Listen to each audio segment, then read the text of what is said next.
Go, go, go. Good morning, common sensors. Paul Cox here. Great advice there from Mike right at the end of the show. Don't do anything stupid. Well, actually, for the next 2 hours, if you want to do something stupid, you're in the perfect place to do it. Welcome to the Littlewood and Cox show. I'm Paul Cox. I am flying solo this week. I'll tell you a little bit more about what's happened to Mark Littlewood in a moment, but let me tell you what's coming up on the show today. So we've got Keith Tordoff, MBE, ex-police officer, CID, Special Force, guns, the lot. We're going to talk to him about the fact that Nottingham are looking at banning balaclavas and the state of policing in the UK in 2026. My presenter buddy will be Jess Kane. Jess Kane will be here from 10:30 to sit in with me, talk to my guests. I'll talk to her. Jess Kane's wonderful. Most of you know who she is, and I'm sure you're looking forward to her coming in the studio. And then, after 11, I've got young Bob. Many of you will know who young Bob is. Young Conservative, very outspoken, made a career for himself already, talking about making Britain great in the image that he sees is right for our future. I've got lots of questions for young Bob. Why does a man so young become so interested in politics, for instance? Why does he feel like he wants to change the way things are now? I think we know some of the answers to that, but I look forward to speaking to young Bob later. And then later on the show, Leo Kearse will be down the line talking to me about anything I can think of at the time, and who doesn't want to talk to Leo Kearse? It's Monday, so we've had a whole weekend of stories. And usually I'd be sat here with Mark Littlewood talking to Mark. Well, he'd be talking to me. But unfortunately, as I alluded to last Friday, Mark, legend that he is, got himself caught up in some shenanigans, some rather exuberant special alone times. And in those special alone times, he'd done himself a little bit of a mischief. I don't want to go into too much detail. He's going to tell you the story. You can believe what you want to believe. But let's play clip number one, Luke. Well, hello, Coxie. Hello, common sensors. Thought I should give you just a little bit of an update on my personal situation. It is a little bit personal as well, but I thought I'd share it with you. I'm sure Cox hasn't shared any of the details with you at all yet. He's far too much of a trusted friend and a gentleman, but I've headed back out to Calidore, the beautiful Calidore in Mallorca, because I've got a bit of a medical issue I'm having to deal with, common sensors. You know, for a man of my age, even just a few minutes of intense ecstasy or, orgasmic extremism, it can do you a little bit of a mischief, truth be told. And I have done myself a little bit of a mischief. It was only a few minutes of orgasmic ecstasy, I hasten to add, only a few minutes, but it can cause a few problems, can't it? Those few minutes were, of course, before you think any differently, the last few minutes of the Southampton versus Stoke City game, where Saints managed to eke out a win right at the death, beating Stoke City 3-1. But, obviously that sort of level of excitement, as like I say, it can do you a mischief. So here I am. I've headed out to Calidore. I don't really trust the National Health Service to treat me. So here I am in Calidore, and I'm told the surgery shouldn't be too complicated, and the rehab and the physiotherapy should probably only take a few days. So I'll definitely be back with you all as soon as I can be, and I'll definitely be checking in and keeping you updated. Meanwhile, Cox, make sure that the revolution continues to be televised. This is Mark Littlewood checking in. Roger, over, out. Well, Roger, indeed, Mark. I'm going to take Mark's word for it. Mark is a gentleman. I'm sure that what he's telling us is the truth, and it has absolutely nothing to do with his special alone times, ladies and gentlemen. But there you go. Good morning, Coxie. You're busy. You're every bloody where. How do you do it? I have a special tunnel. We have right-wing tunnels all across London, which I have access to, and a number of other right-wing commentators have access to. We make sure we are everywhere so that the revolution can be televised. Look, I'm going to try something this week as I'm on my own. Hey, no one here to tell me what to do. Littlewood's having surgery for his injury. So I'm going to ask everybody a question each day. And my question to you all today is, has anything in the last 20 years improved? Now, put in the comments if you believe anything in the last 20 years improved. I've put it on my X account, at Paul Cox Comedy. That's also been shared by UK Live Online. Follow both, please do. And I'll read out some of the answers there later on in the show. We have got an absolutely jam-packed show for you today. Over the weekend, I spent some time ruminating on what it was that interested me in the previous week, and it had to be the pamphlet.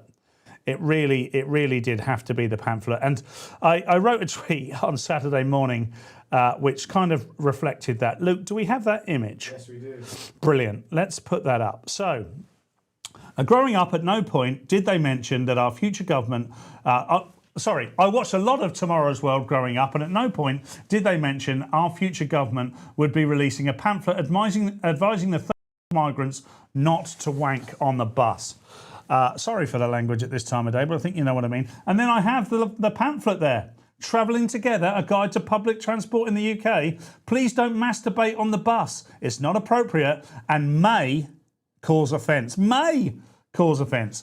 Anyone who's going to get too upset about that, I created that pamphlet myself on AI. But I think that pretty much sums up what we learnt last week, didn't it? I mean, what sort of country needs to advise its visitors not to sexually abuse or touch women, or remind them that women have their own identity and can make their own choices? And just because they've gone to the beach and they're wearing slightly less clothes because it's really warm, it doesn't mean you can walk up to them and do as you please.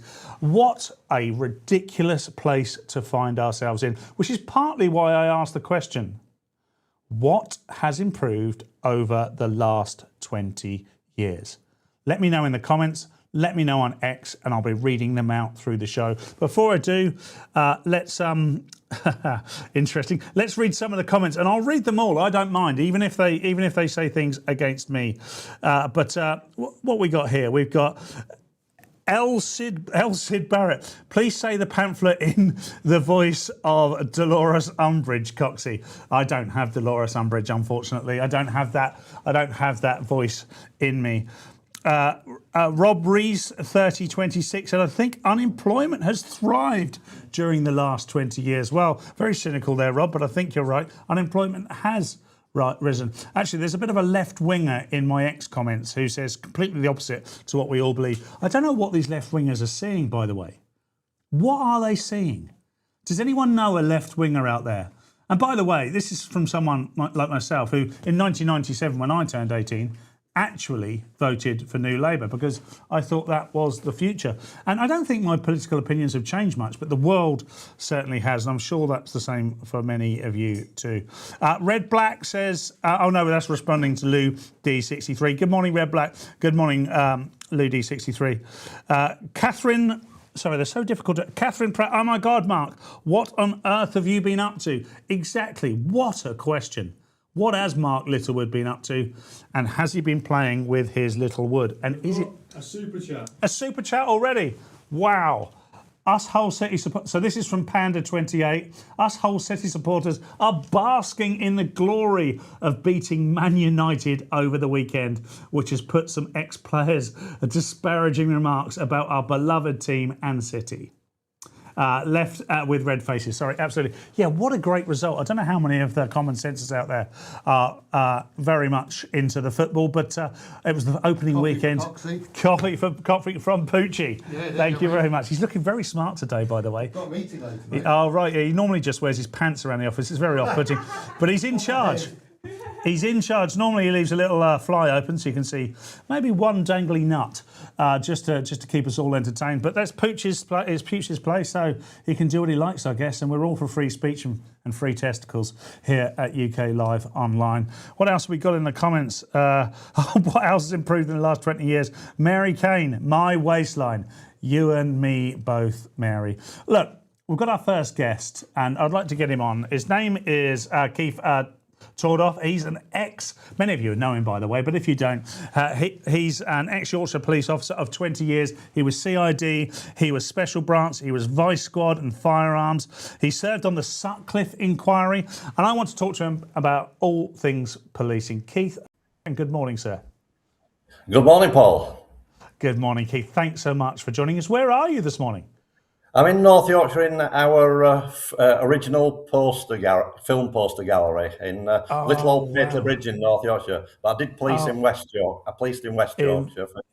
And you also owned a very famous sweet shop as well in your retirement, didn't you? We did. We had the oldest sweet shop, which is also on this high street in Patley Bridge in North Yorkshire for 25 years as a family, and it celebrates its 200th being open next year. Continuous trading since 1827 next year, but we sold it in 2021. Yorkshire, God's own country.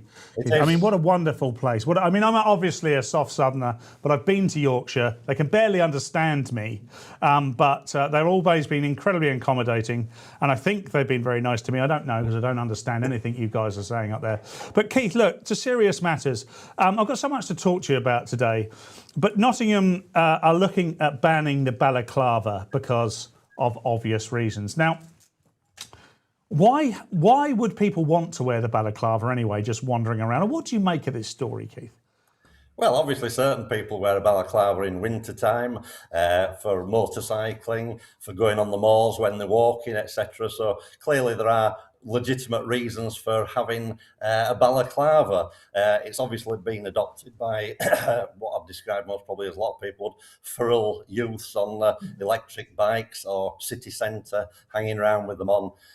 And clearly it's causing issues, problems, although, it does also open up the question, if balaclavas are removed or people have to remove them, does it get abused by the authorities, police, for facial recognition, which is being rolled out in most major cities? This opens a wider question for me. And of course, as a small boy in the 80s, my mum would actually knit me a balaclava, I remember, and I would wear one to keep warm, as you said. But they are being used for sort of nefarious and somewhat malicious reasons more often than not now. But if we're going to ban face coverings for people that could be up to no good, do you think that maybe banning face coverings for religious reasons as well could be a possibility, or should be a possibility, Keith?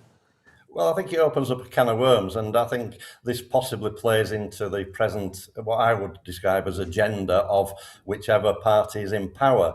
And that's what I say. I think we've got to be careful regarding civil liberties and the fact that, there's the rollout of cameras and things. And I know people say I have nothing to hide, just as I have nothing to hide. But the problem is our freedom and our freedom to go about our business privately suddenly changes, and the technology, as we know, regularly fails. They identify the wrong people, computers crash, systems get hacked, etc. So I think we haven't had a wide enough debate about all this, but certainly in relation to young people, people older as well who are wearing balaclavas, there should be a right to stop them and certainly ask the question. And if there's a reasonable doubt, then yes, they should be requested to remove it so they can be see who we're dealing with. Yeah, stop and search is a very interesting method of policing that proved very fruitful for many police forces across the UK, and of course got embroiled in the identitarianism of modern policing. Which I mean, basically, it was seen as racist because a disproportionate number of black people were stopped and searched, largely because a disproportionate number of black people were committing the crimes that they were stopping and searching for. Do you believe that bringing back stop and search is the right thing to do, Keith? Oh, absolutely. I mean, stop and search worked, and it certainly, in my times as a police officer, obviously it's historic service, but service. In West Yorkshire, we had areas which clearly we had problems with knife crime going back then, a certain amount of gun crime. That's why I was an authorised firearms officer and team leader. And we had those problems. So yes, it definitely worked. We used to go and raid the all-night shebeen parties in some of our areas, and the amount of knives and meat cleavers and things that were dropped on the floor when we used to go into the premises was phenomenal. So it's been there, but we could deal with it, control it, police it. DEI politicisation of the police force have all helped destroy the actual way that the police officers can work. And obviously, without going on to other subjects, rushed recruitment, no retention of experienced police officers, the training rushed, not particularly good. We can see that in the police officers quite often, unfortunately, on the street, who are ill prepared and can't talk to people quite often. So this is the problem. I'm not criticising police officers because they've got a hell of a difficult job, and they are me and you at the end of the day. They are our children, our grandchildren, who we need to do this, carry out this role, a horrendous role, as we've seen in the last few days. So, Unfortunately, it's a tough job, but yes, stop and search definitely works. But we're too much worried about DI and the politicisation of the police. I actually stood in 2021 in North Yorkshire, where I now live, compared to West Yorkshire, where I placed for Police Fire Crime Commissioner of North Yorkshire as an independent candidate, and also for Mayor of York and North Yorkshire as an independent candidate a couple of years ago, who took on the role of the Police Fire Crime Commissioner, because I wanted to work with the Chief Constable to bring back common sense, help them police, and not be looking over the shoulder all the time, worried about a political figure, which the majority of the Police Fire Crime Commissioners or Police Crime Commissioners are throughout the country. And the politicians have too much say. Policing should be done without fear or favour. It doesn't matter who you're dealing with. And at the moment, there's a lot of criminals, believe it or not, in charge of our country. Yeah, Keith, I couldn't agree more. Look, with regards to policing, I think modern policing has kind of got rid of discrimination and just allowed too much tolerance. Now, unfortunately, I understand why people don't like discrimination, but it's very important, and particularly in the policing world, to discriminate between a goodie and a baddie, for the want of a much more intelligent set of words. But why are they so obsessed with taking away? Because you have to discriminate. When you were out, as a working police officer, you discriminated between someone like me, a good boy, and someone who wasn't like me, a bad boy. And you had to do so in order to complete your job. Why do you think they stick with it, even though it's putting civilians at risk? I think because they're undermining the police service. I think they're undermining a lot of things in society for their own agenda, which is to bring about more controls, with the police being looked at, ridiculed to some degree. Obviously, with the advent of phones, cameras on phones, and social media, it's caused policing to operate a lot differently to an eye police, because everything is now filmed by other people while the police are trying to get on with the job. So it's changed the way that police can handle situations, deal with situations. And I think that ultimately, as it comes back to this, the police have been politicised through the College of Policing. It's senior officers, quite often, putting it quite bluntly, aren't really capable people. They've certainly not got the policing experience, which you gain over many, many years and many experiences working in different areas, different fields, different departments, building up that knowledge and expertise. A lot of the senior officers, some have been recruited straight from industry and business, which is fine, but I don't know necessarily to run a police force. They also, as I say, rapid promotion through the system. Some are very good who've been to university and get rapid promotion, but ultimately a lot of them aren't that capable, and they go along with the system because nobody is challenging. And it's all right saying you can be a whistleblower, but we've seen what happens, unfortunately, to whistleblowers. They're usually the ones who end up punished rather than the people they've complained about. And the system needs root and branch reform. It needs a proper independent review of how it's being done, how the recruitment, training, and the way that police officers are getting promoted in the ranks. It's a farce at the moment, and I don't blame the officers, because they are what the product has created. Yeah, look, I agree with not blaming the officers, particularly at ground level. And unfortunately, there's sort of collateral damage in this political debate at the moment. And we saw, obviously, this weekend, and may they rest in peace, the two police officers up in Cleveland that lost their life, And whilst we have to remember that there were another 5 guys that died, and their families are very much very sad about what's happened there. Those police officers were put at danger by those guys, and they are put in danger every day of the week. So we should stop every now and again, just whilst we're having this debate, and say, look, well done to all the police officers out there, men and women, that are putting their lives at risk, and to the families of those police officers as well, that have to every day wonder what on earth is going to happen and will they come back. But talking about the politicisation of policing, I think that's a really interesting point, because I don't know if you've seen this, Keith, but the Green Party now are looking at putting forward a policy which would remove the lasers and pepper spray from police. This would virtually disarm them entirely. What do you make of this, Keith? Yeah, it's the tasers and pepper spray. And clearly, I have read that obviously Zach Polanski, who is the joint leader of the Green Party, is actually to some degree distanced himself, saying this is just a local, I think, part of the party who've proposed this. So that's the balance to it. But obviously it would be, in this day and age, an absolute farce if they did that, because you might as well take off the uniform and just say let everybody police themselves, because it will. The police officers they've recruited, unfortunately, a lot aren't the one of the breed that certainly in my era were, where they got them from labourers, ex-military, people who had grafted and who, got used to the rough and tumble of it into the fights and stuff. We had a wooden truncheon, and we had lacking numbers in those days, where I would end up going to nightclubs when they were throwing out at 2:00, and I'd be the only person there trying to sort out various fights and things. Ended up in hospital myself twice, and that wasn't unusual in my police era. But you learned how to deal with things, and certainly how to talk your way out of situations rather than necessarily having to battle. And that's why the taser and I think the pepper spray have come in, because the training, again, I come back to this, it's lacking to some degree, because I do come across police officers and say nice people doing a great job, but they haven't had the training. You can tell because they can't talk to people. They resort too easily, I suspect, to something that's available to them. As a firearms trained officer, I carried a gun, and to carry a gun, you've got to obviously not be drawing it just for the sake of it, i.e. pointing at people, and we didn't. That comes down to being able to talk, deal with situations. I think we've lost that. So the idea by the part of the Green Party that have suggested this is absolutely nonsensical in this day and age, because the police officers, and of course with DEI, a lot of the balance of the police force has been proportionately now towards women joining, which is fine. They're very capable women. I worked, with some very capable women, in fact, senior officers above me who were very, very capable.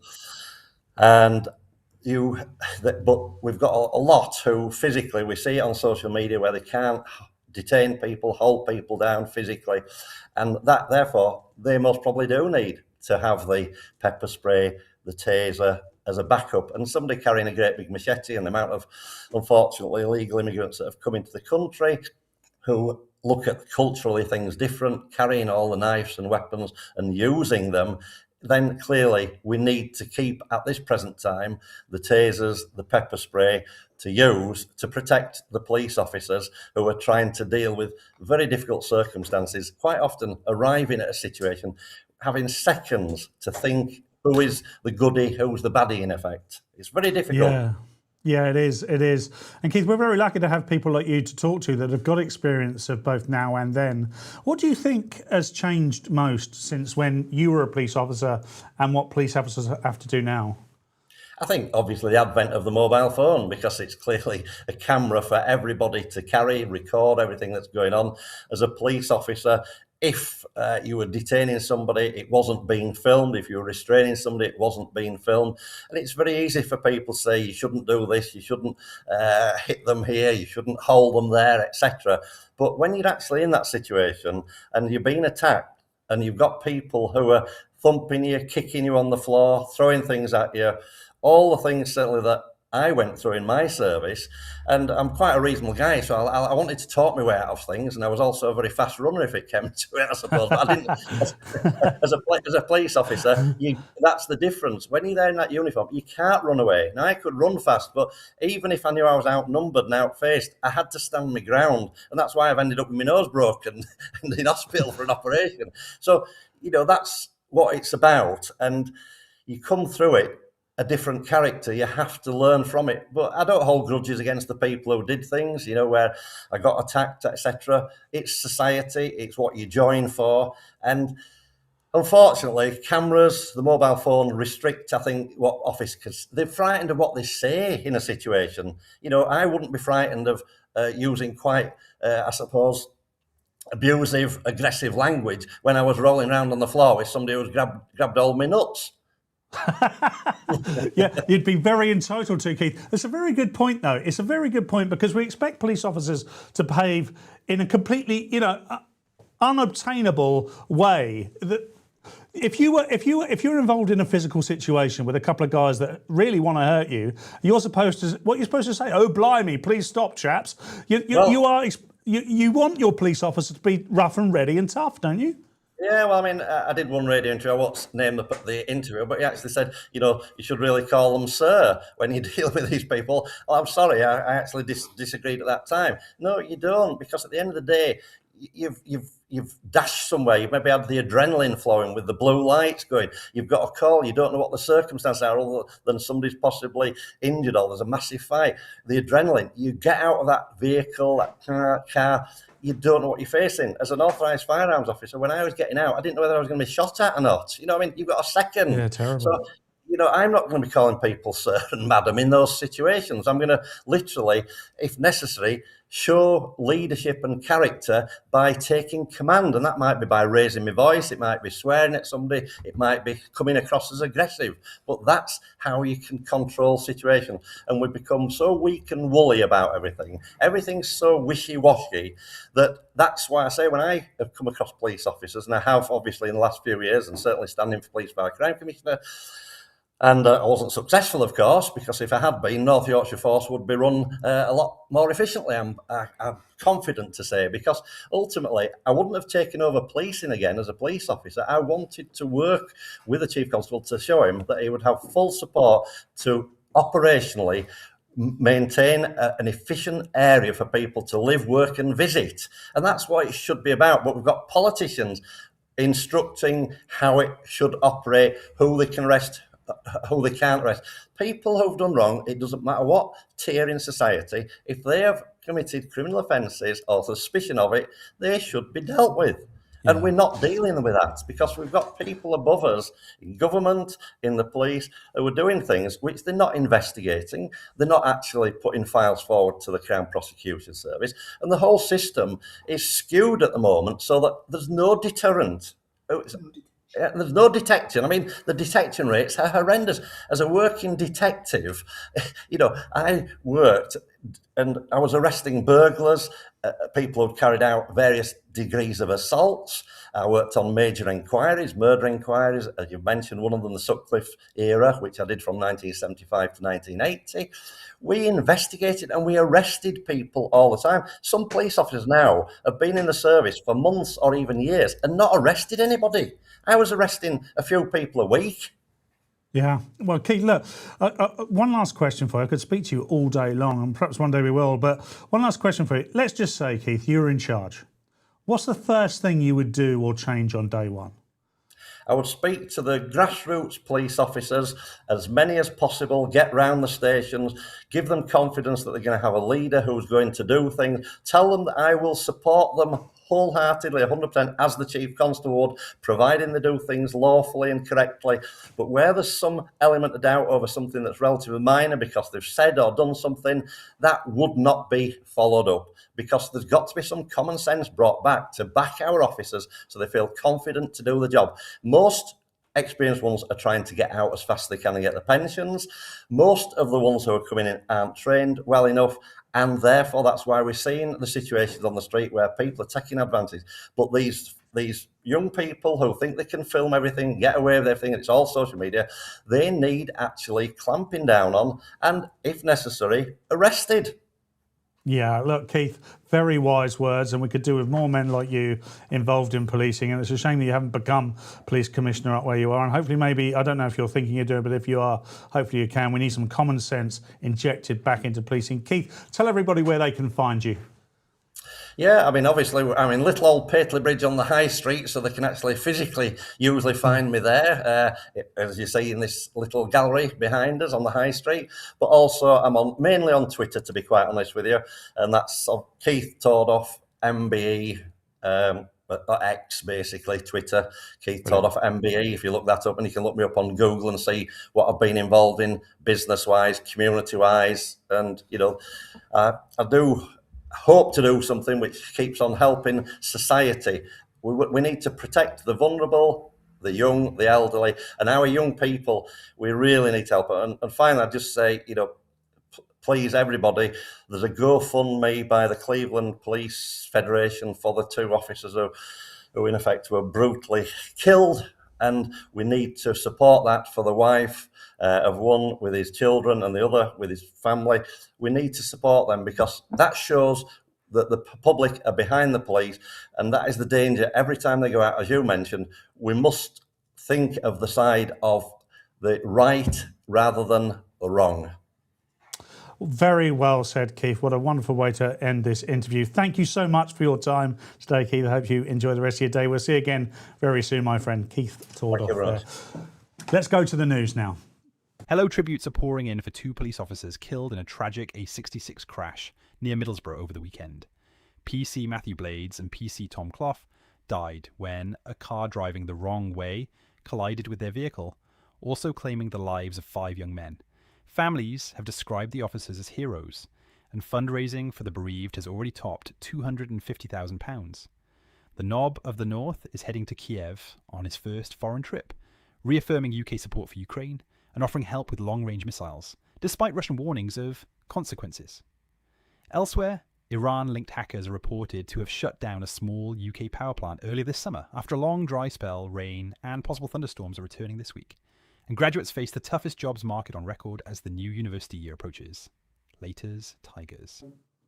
Oh, that's the news there with Edward Hughes. What a guy. Nothing to worry about with Edward, that's for sure. Look, I'm joined in the studio now with my presenter buddy for the rest of the show, Jess Kane. Hello. Hello, Jess. How are you doing? Good, thank you. Have you had a good weekend? Oh, I had a lovely weekend. Did you? That sounds amazing. What did you do? I was in Westminster a lot. Oh, really? Fantastic. Yeah. I'll tell you after. Okay, absolutely wonderful. I cannot wait for that. Look, Jess, thanks very much for joining us. You're going to be with us for the rest of the show. We just saw Keith Tordoff there. Now, that's the first time I've ever spoken to Keith, but what a guy. Really, really, really phenomenal guy, and he knows exactly what we need in this country. We need our police officers to be equipped to deal with danger and crime. At the moment, we're seeing our police officers basically become eunuchs because they're not able to do anything. They've got no power. And I think a lot of civil unrest comes with, well, I know me and another whole group of working people, they're just like, well, the police can't do anything. They've got no power. So what are we doing? Stripping them of even more power? Well, that's the Green Party's proposals anyway, which I think are totally absurd. Yeah, you have to wonder with the Green Party in particular and these ultra-progressive left-wing parties what their final goal is. Because you don't do that without an objective in mind. And the objective to me, as cynical as it sounds, although most people in the comments I'm sure would agree, that they seem to want to destroy the fabric of Western society as we know it, as you and I would want to protect. And what comes after that? Well, I think that they want the state to wither away and for us to enter a communist state, which we all know doesn't work. But it is just so concerning, especially when you think of what the Green Party want to do going forward. At their conference, they're going to be voting on going against Prevent, which is an anti-terrorism part of our sort of policing. Yeah. And I just think that's totally outrageous because in local councils, we're already seeing, we've spoken about this before, that Green council groups are trying to go against counter-terrorism work in our country.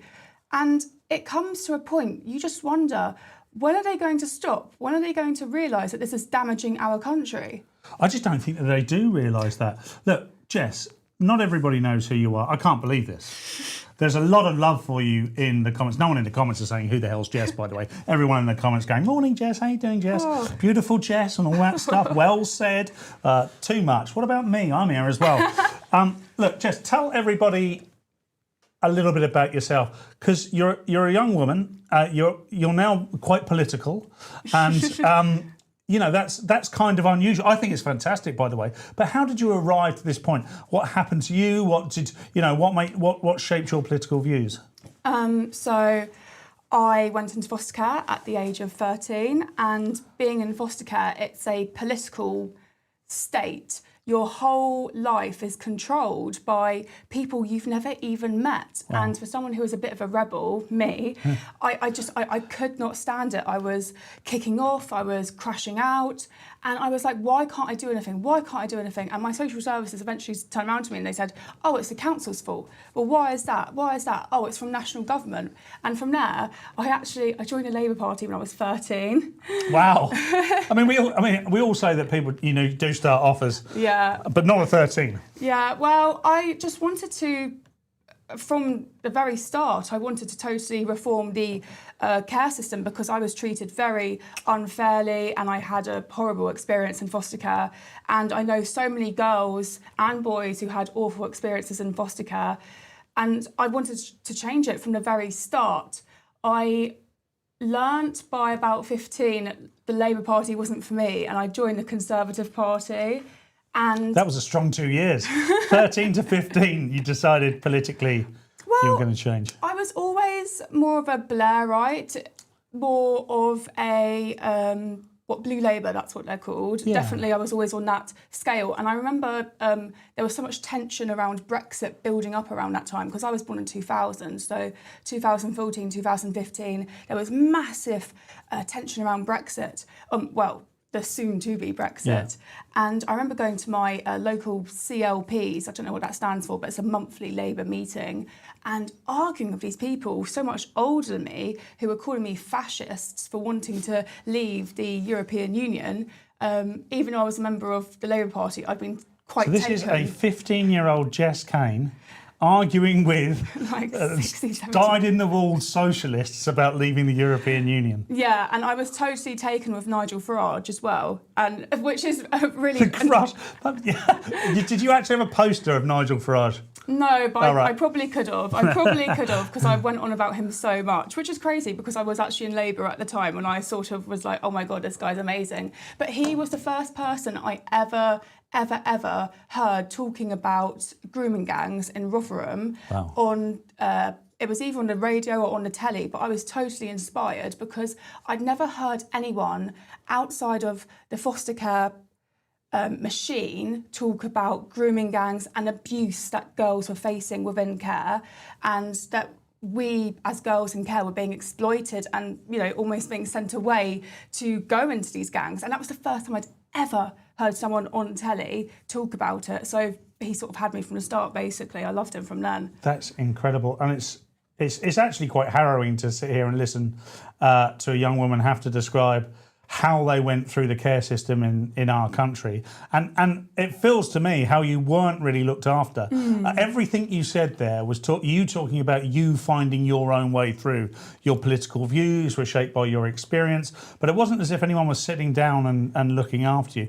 Was there anyone looking after you? So when I went into foster care, I was under a Section 20 agreement, which means that your parents willingly sign you over. So they did have these meetings in place. I can't remember what they're called from the top of my head now. It's been so many years. Yeah. I'm so old now. You're not. If you are, then there's a lot of us in this room in trouble. But I was having all of these they were dotting all the I's and crossing all the T's. But there was so much that was being missed through the cracks. And compared to so many other girls, I actually had you could say that I was a success story, because I came out, I went to university, and now I've been, getting into politics and stuff. People would look at me and say I'm a success story. But that's definitely not from foster care. I've had to sort of crawl and scratch and fight for that myself, because so many girls and boys that I knew who were in care as well, they've gone down the most awful paths. They went to drugs, they turned to crime, a lot of them are in prison, a lot of them actually cost the taxpayer more money because they're just sat on the dole all day. They don't even think that they can work. And I know that because when I was younger, I thought there's no way that someone like me you're treated like you're a piece of scum. There's no way that someone like me would ever be worthy enough to have a job. Your whole idea of self-worth is stripped from you. And you think you would never be able to contribute to society because you're scum. That's very, very sad to hear. Well, I'm very glad that for you it's worked out, but for many, like you say, it hasn't. And what I find intriguing about that is we're always told, particularly from the left, that it's the state that will look after you.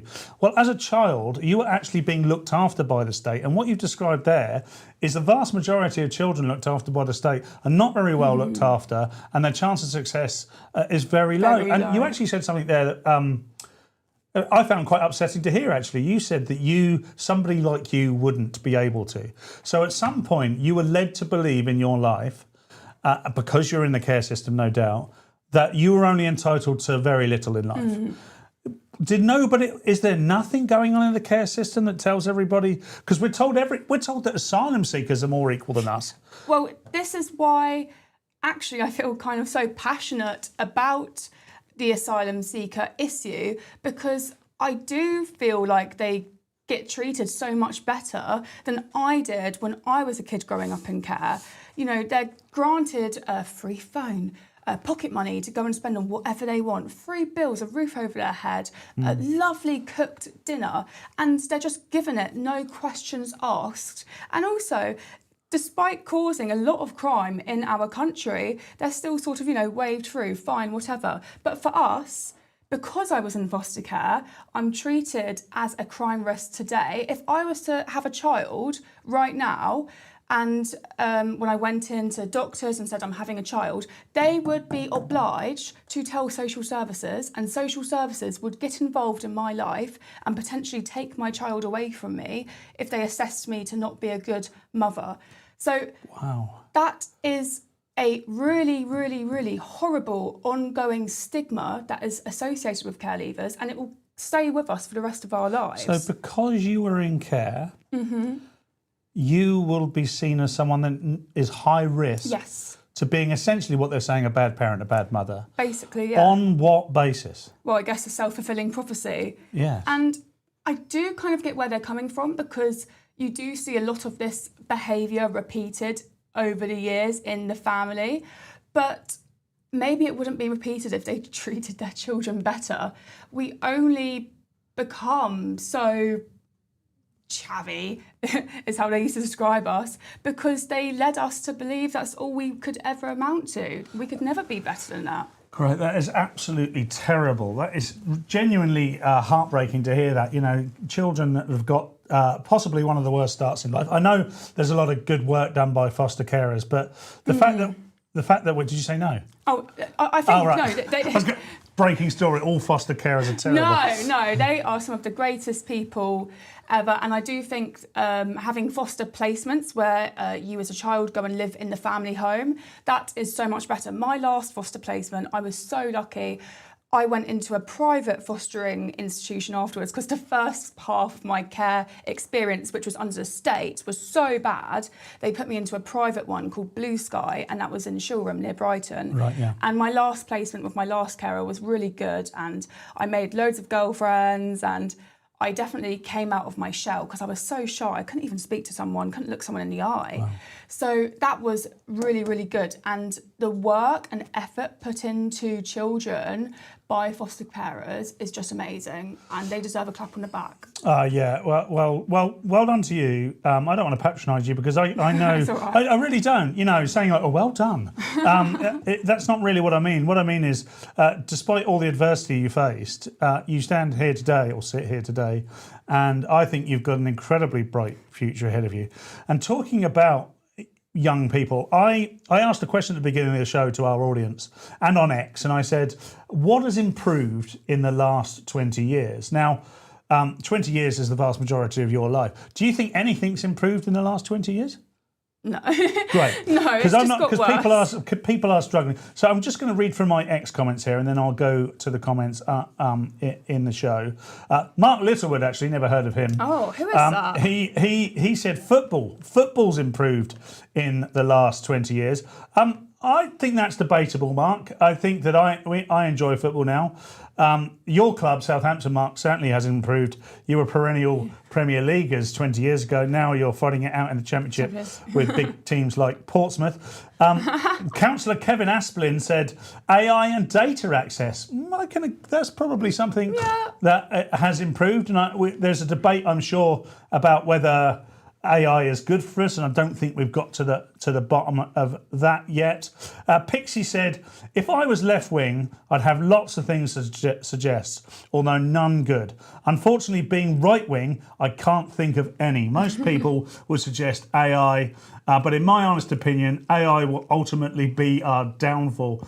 Yes, thanks, Pixie. That is a very interesting point there. Nanny Lulu, who's a huge fan of the show. Thank you, Nanny Lulu. Our tolerance, unfortunately, our tolerance has improved over the last 20 years, although it now seems to be people are waking up. Nanny Lulu, that's a very good point. I agree, massively. Barney Davis says, loving the natural interaction between these two. This is very natural. They haven't worked on it at all. Very natural.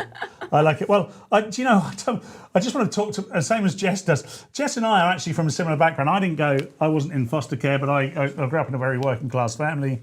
I lived on a council estate for the first 7 years of my life. But by your description of your upbringing, growing up on a council estate near Portsmouth in the 1980s actually sounds tough. Well, yeah, but it sounds quite luxurious.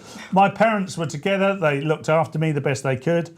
But I think it's difficult in life, and we often find, particularly on the left wing, that a lot of the people that are telling people like yourself and me to some extent that how we should live our lives and how we should think and how we should behave have no real experience of the tough life.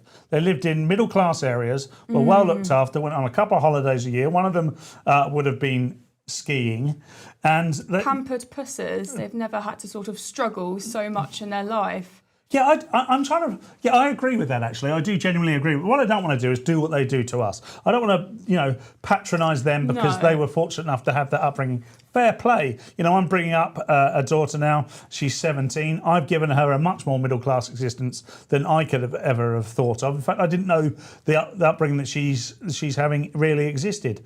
But I don't begrudge her that. I think that it's good. We all aim to progress, and I'm sure that when you have children, you won't want them to be in foster care. No, of course. So we all want to aim. Let's go back to the comments here. So Kez K, morning Kez K, how are you doing? I'm never sure if you're male or female, but I'm going to guess with male. No, I'm not. I'm going to guess with female. Who cares? It's all gender fluid here. It's not. There's only two of them. What does Kez K say? Money for freeloaders has improved over the last 20 years. Angry face emoji.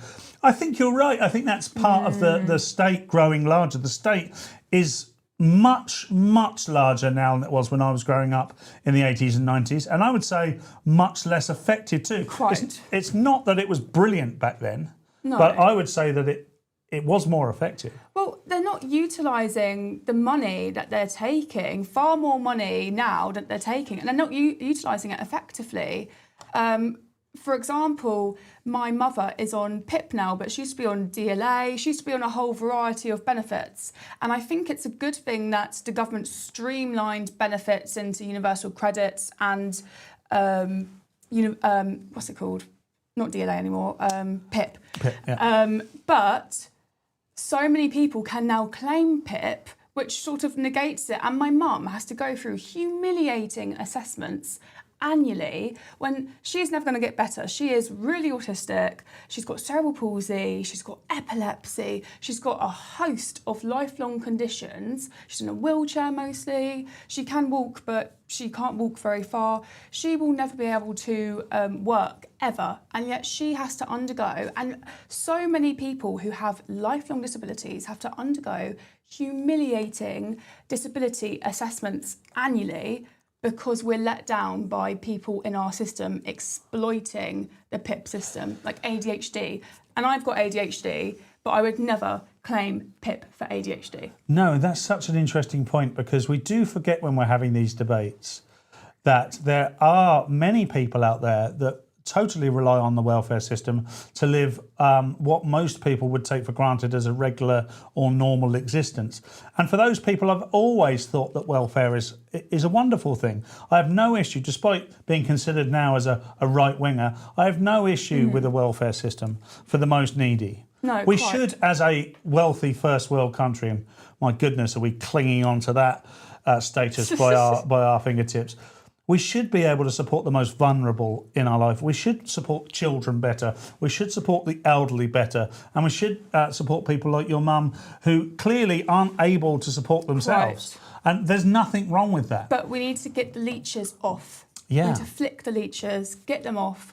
I have had enough of an inflated welfare state personally. We need to totally reduce it. I actually think we should scrap universal credits altogether and come up with a whole new system. You know, in America they have food stamps, and I think we should just get rid of that altogether in terms of universal credits and just give out vouchers for bills, cover rent again, cover food, because I'm sick of benefits going on stuff like booze and fags. Yeah, really interesting. Would you restrict how benefits could be spent? Yes, because I at the would. moment, benefits are, and I consider myself quite fortunate. I've never claimed any benefits, and the reason I say fortunate is because I think they should be used as and when I require it. You know, I've paid taxes all my working life. I even pay some now occasionally. If the Inland Revenue are watching this, yes, last year I did only work 14 hours, and that's all I'll be paying for. But at the moment, it's just cash into accounts and then they can use it freely. Now, as kind of a libertarian right-winger, the idea that people are told what to spend their money on, to me, I'm a bit uncomfortable with. However, if that's state It's not money... their money, exactly. Yeah, it's taxpayers' money. So would you generate some sort of system where they could just have a card that could only be spent in a shop on certain things? Yeah, definitely. I would. I have a very strong opinion that if you are spending money that's not your money, if you're spending taxpayer money, it should not be going on anything that you think is fun and fairy, sprinkles, rainbows, booze, fags, gambling. No, get rid of it. You know, why is my taxpayer money going towards that? I don't want to pay for that. I think millions of people would agree with me that they don't want to pay for that. That's really interesting. Stephen Gerling said, I agree with Jess about a voucher system, and that's what you're describing. By the way, viewers, Kezke, if you're wondering, is a girl. She said she's a girl. I assume... Don't misgender her. No, I won't misgender her. There's only two, so you can only get it right. But also, when she says girl, I assume she means a fully grown one, because I've interacted with Kezke several times on the show, and if she's 8, it's still the school holidays, then I am in big trouble. So Kez, just please do confirm you're an adult. That would be great. If you are children watching this, what on earth are you doing? Yeah, get out. But thank you. And please send super chats. If your parents give you money, send it straight to us and we'll spend it wisely. Catherine Villette says, food stamps are a great idea for the UK. That's essentially what you're saying. Lou D63, thanks Lou, you're a regular. Lou said, go back to the old DHS and unemployment system. I vaguely remember family members being on that. Did you would have been, there would have been a time for you when you would have been young adult into adult where I assume you were getting some benefits because nothing. No. So when I left foster care, I left at 18 with all my stuff, and I basically went, I went and stayed with my mother for a bit actually, and then I went into university and I just got a job. What did you study at university? Politics. Politics, wow. And I went to university when it was COVID. So I went to university between September 2019 and January 2020. Oh, you really missed out. And I didn't go to any more university after that. I needed those 3 months. So halls of residence shut in, I can't remember when it was, but they shut pretty early on in 2020. And I thought, oh my God, I've got nowhere to go. Luckily, I had a boyfriend at the time and his family were so kind. They just took me in and they were really like my second parents. They were really good. And I went and lived with them over the summer until I got my own flat. So, and I've lived in that flat now since 2020. Wow. My little studio flat with my little cat. But it was really hard during COVID because especially with my status, there was no sort of support given. Rishi Sunak actually was the only person that I really recall.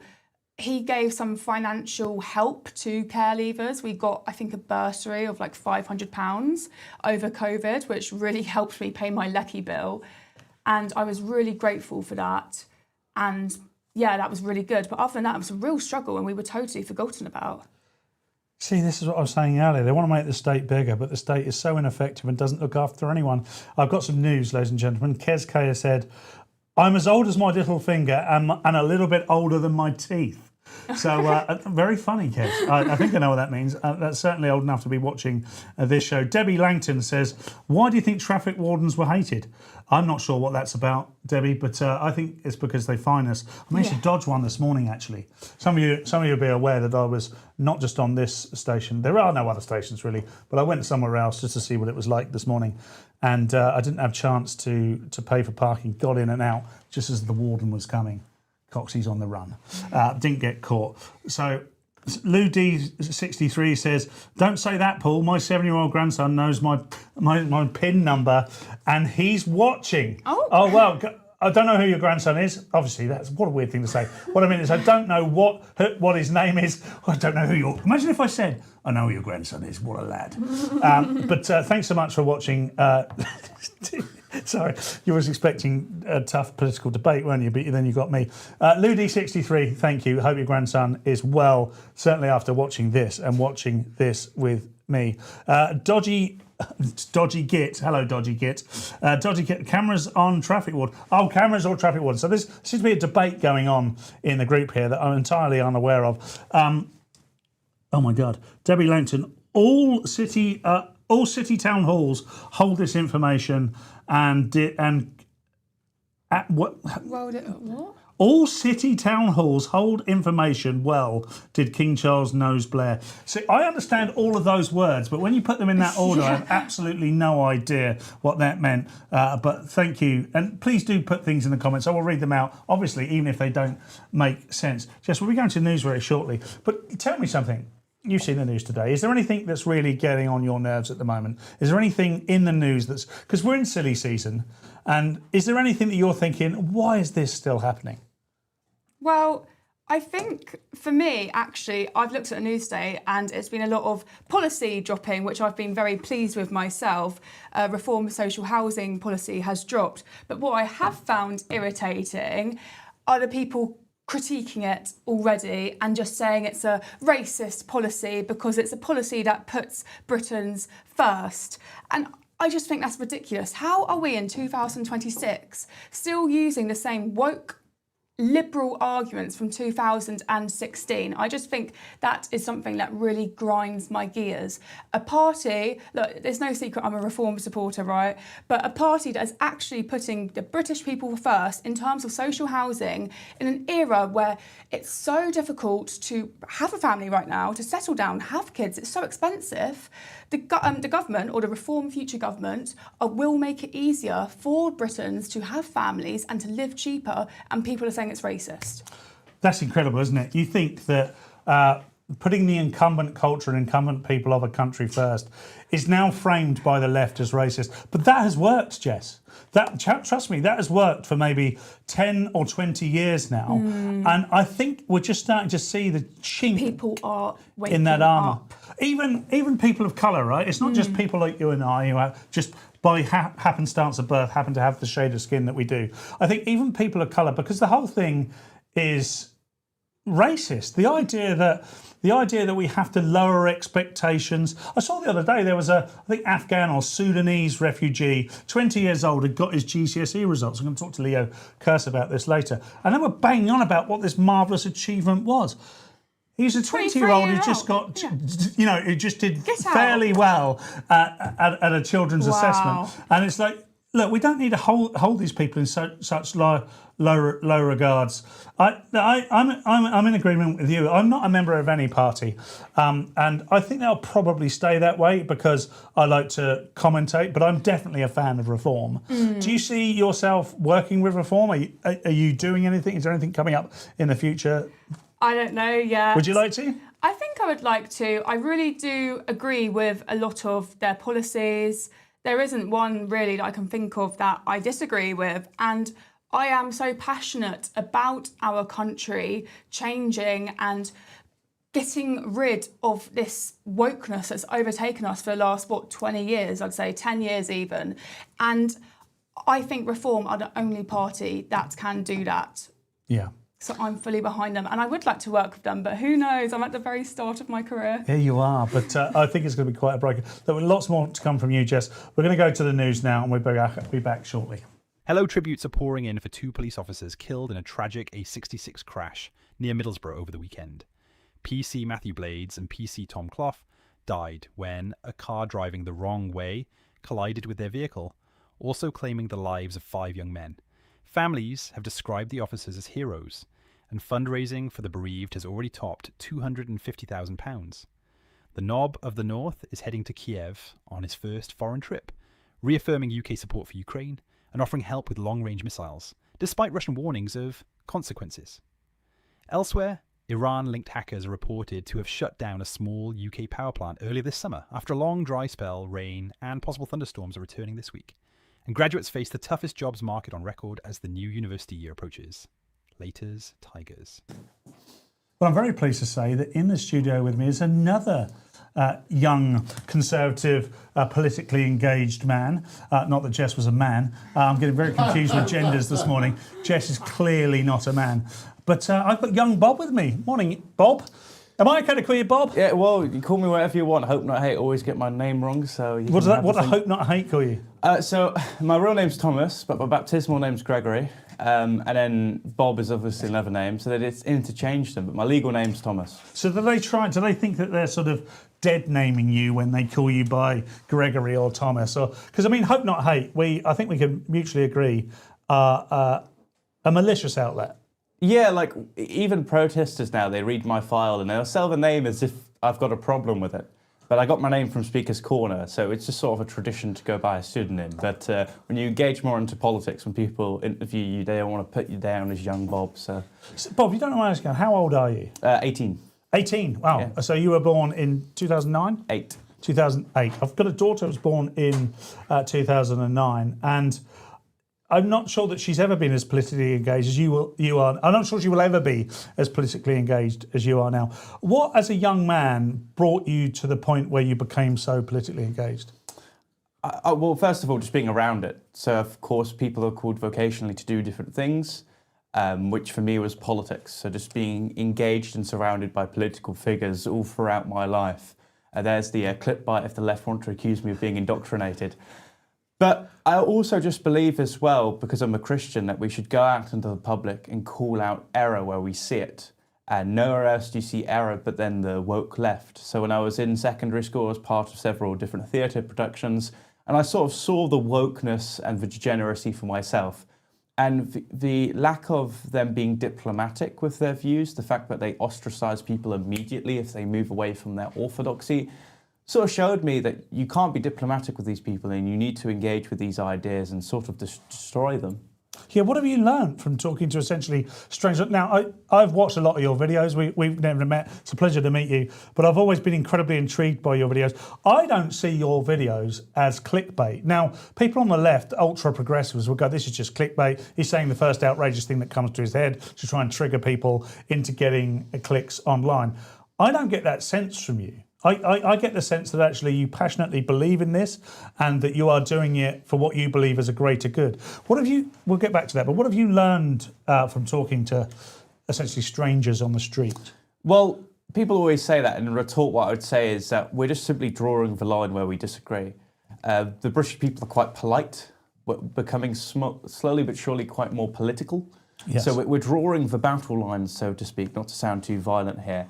Which means if I say something that offends you, that's just because you've never heard it before, because right-wingers for too long have been too polite to actually give the blunt messages of our beliefs. That's incredible. And you talked about not talking too violently, but you have actually been involved in physical altercations. Not that you've instigated. Yeah, God forbid. But that have happened to you. I saw a couple. You had a curry thrown over you at one point. Yeah, I've been culturally enriched. So they can't accuse me of racism.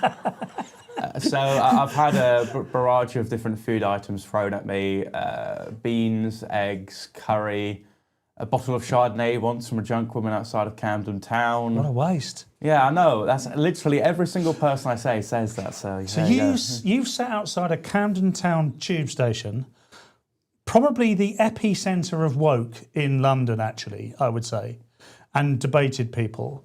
That was when I was about 15. That was actually the first time that I was ever viral on social media. It was me outside of Camden Town talking about migration, and a man, an edgelord, chucked eggs at my head, and that was when people was exposed to me on the internet. And what, by the way, at 15, what made you? What did you? Was it because this is not too dissimilar to Charlie Kirk? May God rest his soul. But was it Charlie Kirk that inspired you? Because, or did you just go, I just want to do something about this? I mean, you were a Christian. Was there something in your upbringing? Were your parents politically motivated? Or did you just go, do you know what? I'm just going to set a table up outside of Camden. I'm going to ask people with purple hair what they think about right-wing politics. Well, interestingly, I was at a Christian conference for the last 2 days, and one of the speakers, Dr. Aaron Edwards, he said that the rabble is fixing the rubble. And what he meant is that God is currently calling up very weird and strange people. And I think I fit into that category because I don't think there's any real explanation, just outside of the fact that one day on a Sunday I found my way into Speaker's Corner and started debating with people. And I really feel like, especially in politics now, due to it being so incredibly accessible due to social media, you're going to see more interesting characters come into the fray and contribute to the fight. You have a platform that's huge. How many followers do you have across your platforms? I haven't counted. Well, there's a man who should boast. Eh? There's a man who isn't totally involved in his own ego. I know exactly. No, I don't actually know exactly how many I've got. But you have a platform larger than most journalists. Some journalists will be very envious of your platform. What do you plan to do with that? How do you see? We'll get on to party politics in a minute, but how do you see young Bob or Thomas or Gregory? What do you see you using this platform for? Literally my own self-interests. Brilliant. It sounds so selfish, but it's like I do whatever I want, and this is why. So I was speaking to older Bob the other day, and he was like, who are you and what do you do? Because I barely ever speak to him, and he doesn't really know my angle when it comes to content There's an creation. older Bob. I'm not aware of this. Yeah, he's of Speaker's Corner. Yeah. And you know what? This is the funny thing, because you don't know him. Shows that I've outgrown in terms of platform. That's the brilliant. Only, older Bob is going to be disgusted. Well, he will be. But I only do this for my own self-pleasure. So whatever, if I want to post certain content, I will. You know? So earlier on, I was saying to you, perhaps you're not doing this for clickbait, but maybe you are. Maybe you're doing this just purely for your own benefit. That would ask the question, though, mate. Are you because you're doing it for your own benefit? There will be people out there that will say, well, what about the greater good? Because you can make a change. At your age, you can really influence people. Surely it's not just all for self-pleasure, is it? Oh, obviously not. And when I said my own self-pleasure, what I mean is I'm not going to fit into a particular niche, because I believe in several overarching principles, right? So where a lot of nationalists try to move away from the discussion of Christianity, because, of course, it's notoriously said that this country doesn't do God, I'm going to speak about Christianity. When it comes to a lot of Christians not wanting to speak about politics because they want to be quiet and they don't want to be scandalous for their church, I'll speak about politics. Yeah. So I'm really saying, when I do this for my own self-pleasure, I just don't fit into an exact mold. I'm not exactly looking at an exact map of already established pathways and then going down that particular path. And on asking your question, because I always get this question, like, do you model yourself after Charlie Kirk? And as much as that's a compliment, the mere suggestion, because he's a fantastic guy, I never actually really watched him when I was young. I was more of a Stephen Crowder guy.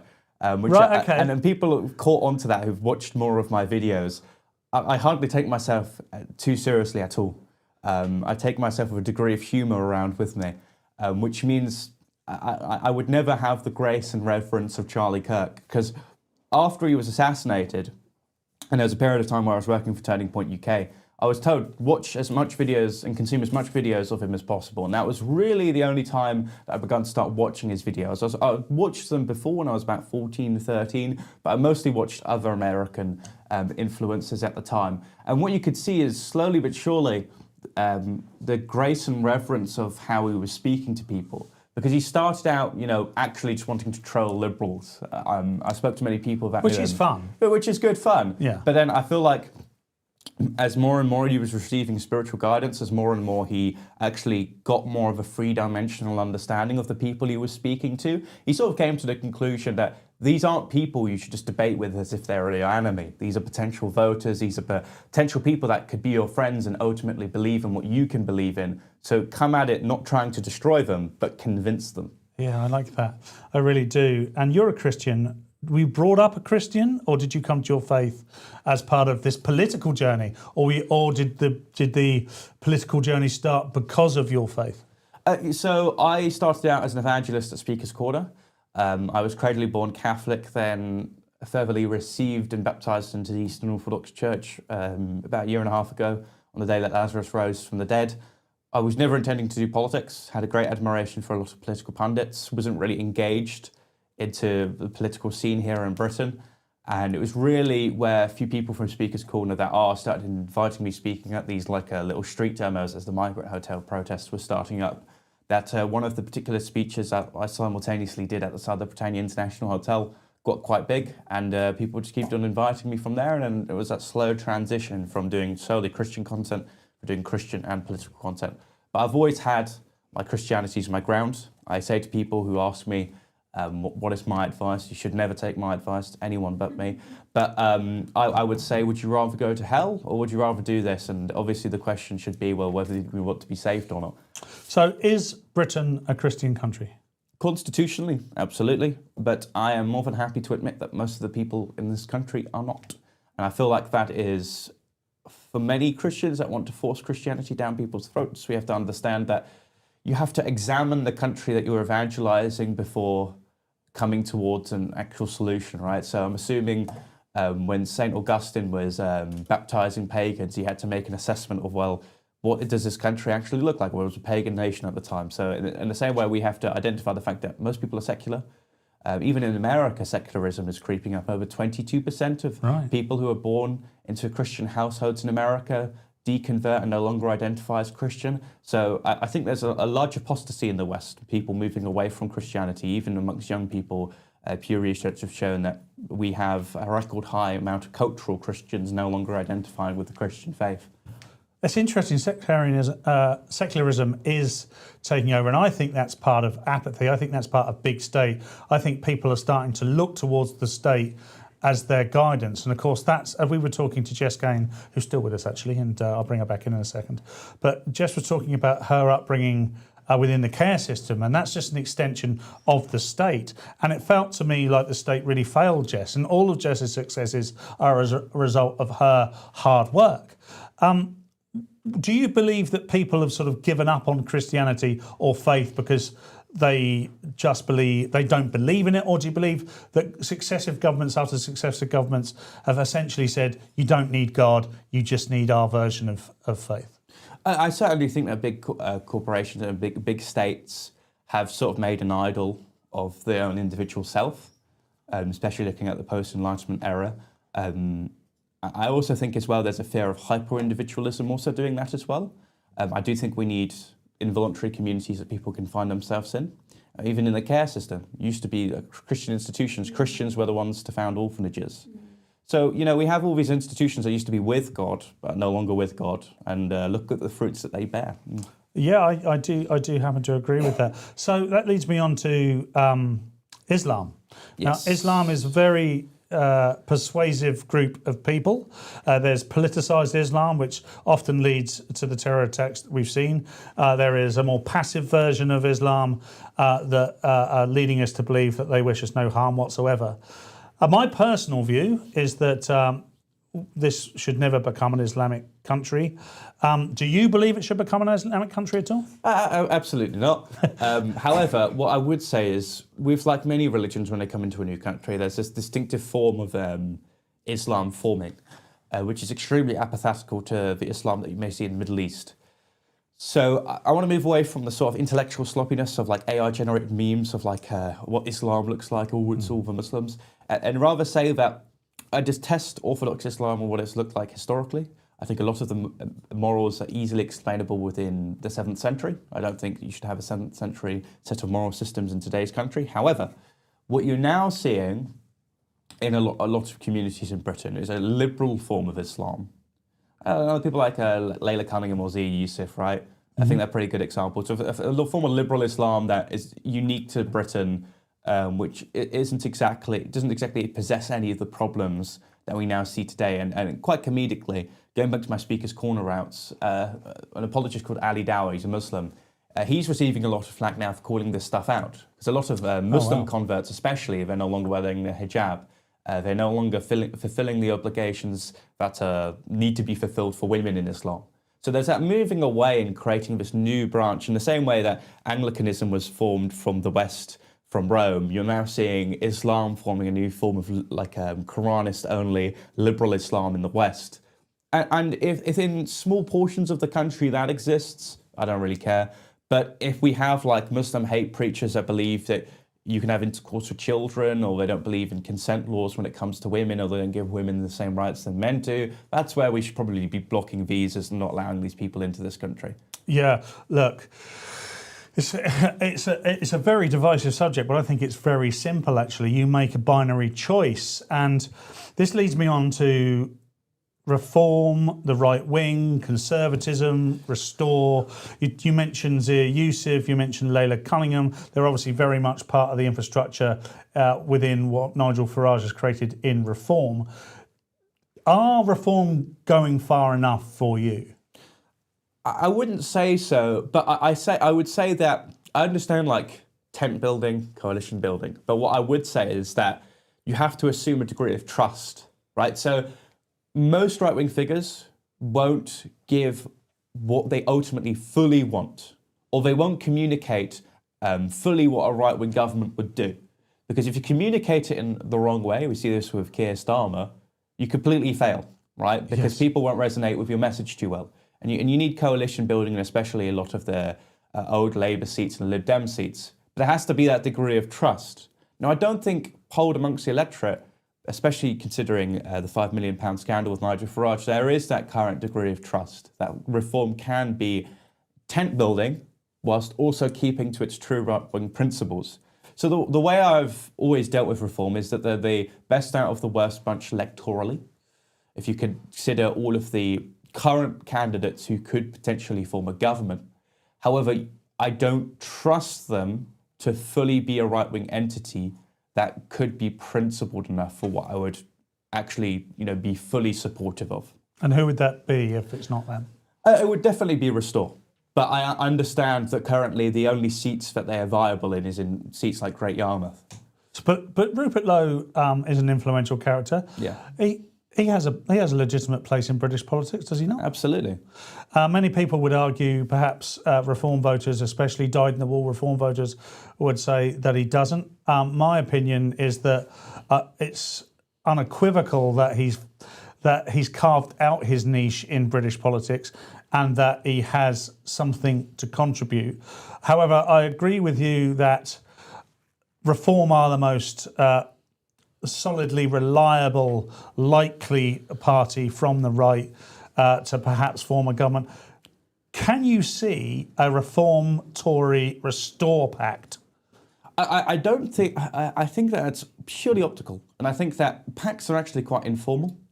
So if you look at elections, right, if you have a strong Reform seat, Tories and Restore, they probably just run a paper candidate that doesn't pick up a lot of votes to split the vote. And you see this with every single party. Do you really think during Makefield, for example, the Greens made an official pact with the Labour Party? Of course not. The Greens just didn't throw a lot of resources at the election, which meant that they didn't pick up a lot of votes.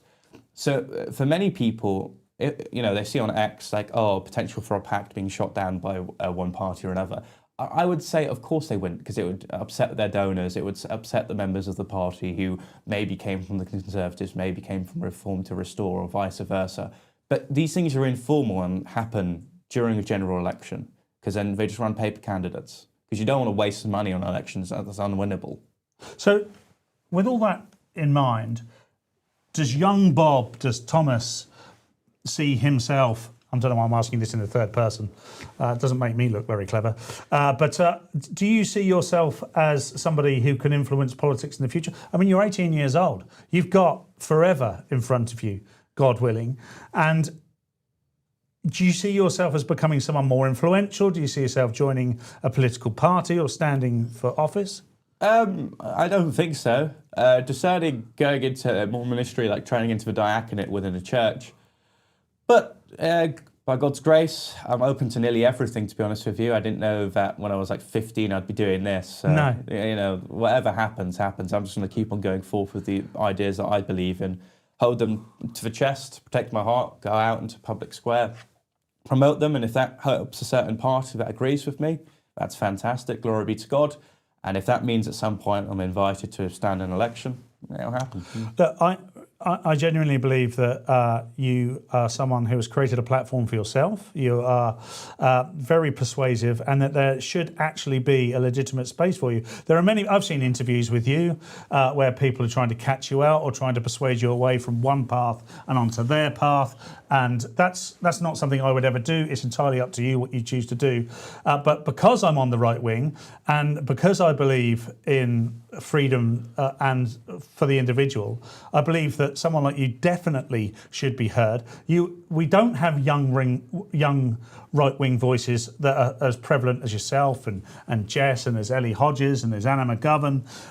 Outside of that, there aren't very many people, and you're not all the same view. You are shades of that spectrum.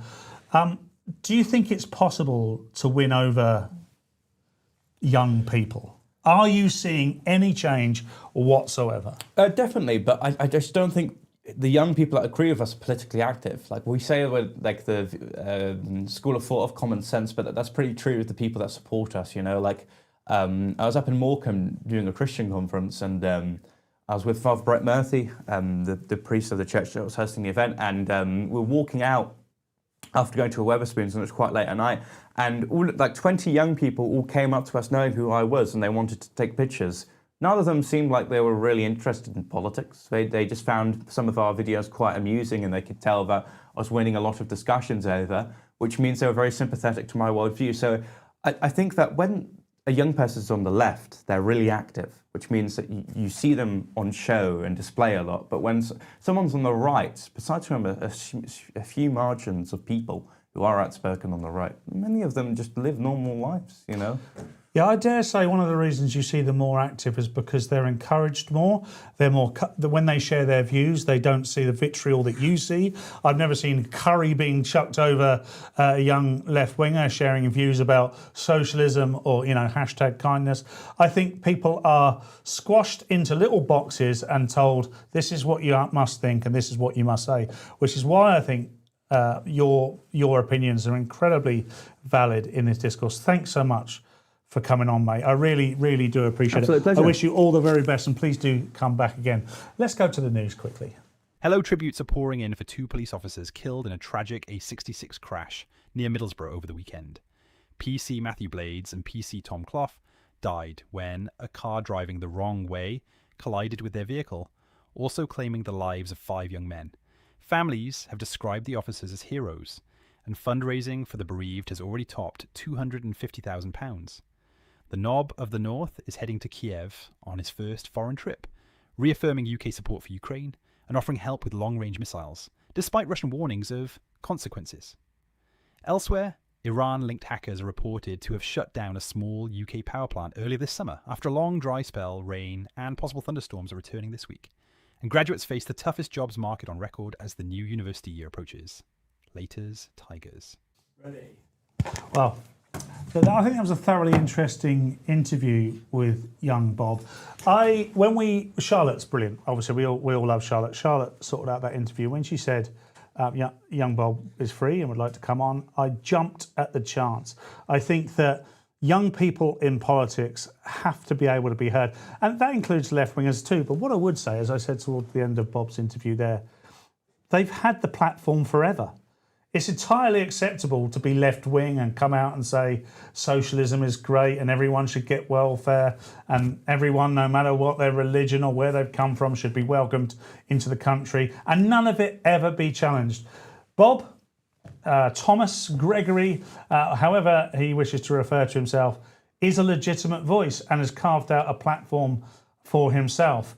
I don't agree with everything he said, and you may think, oh, Paul wasn't very tough with him on that interview. Well, why would I be tough with him? You can go be tough with him on any other platform. I want to hear what young Bob has to say and why he wants to say it. Jess is back with me now. Jess, what did you make of that?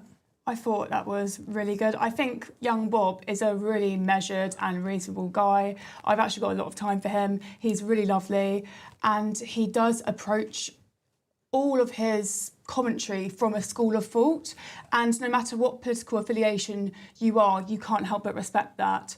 I've also just seen the amount of abuse that he has received and continues to receive, and he is very brave for continuing despite continuous abuse. Things being thrown at him, his signs being taken and run away with. People, like he went to Bristol and he had demonstrators screaming in his face. It must have been quite intimidating. Yes, none of that is good.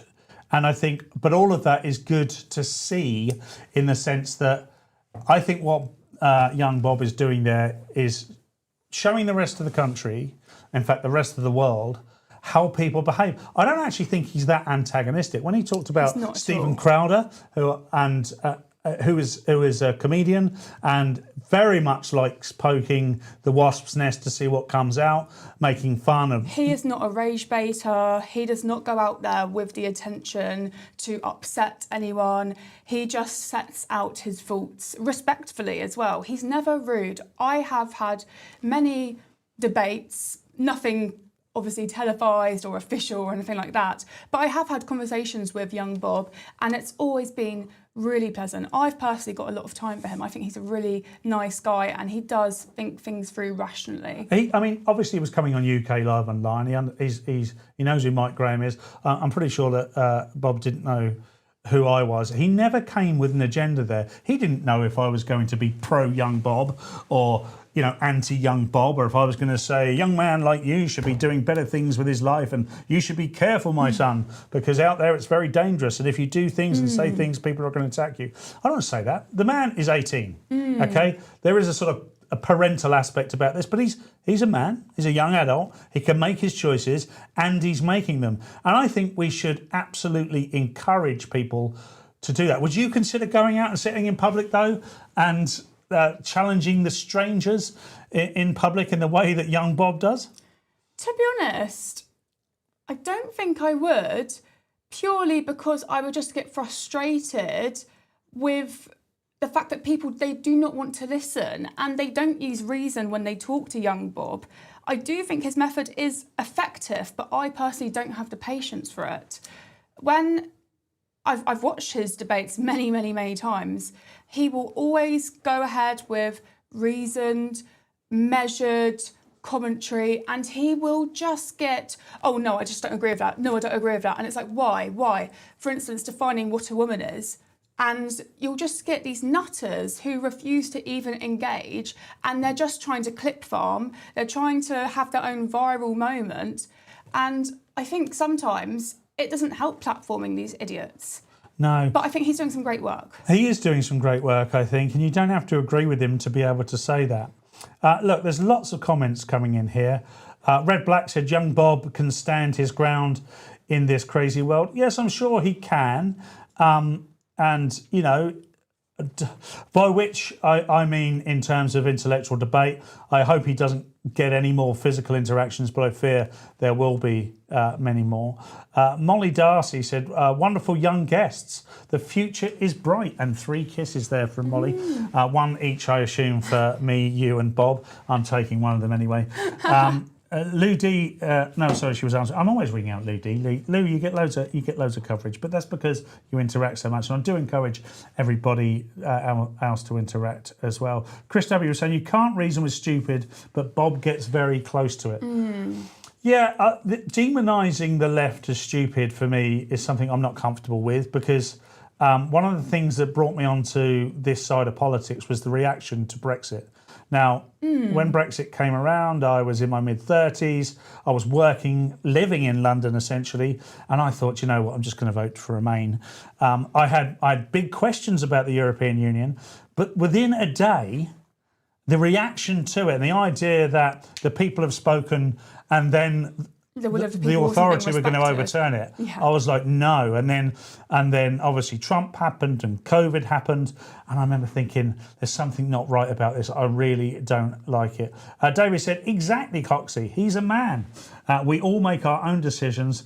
As long as he ain't assaulting people, it's all good. Yeah, look, of course. Open for Worship says we need more Christian conversations and opinions. Tony Swift said, I was talking to Charlotte. Charlotte's in the comments saying, good, glad he has. Charlotte is wonderful, by the way, and I'm not just going to say this because I'm on air.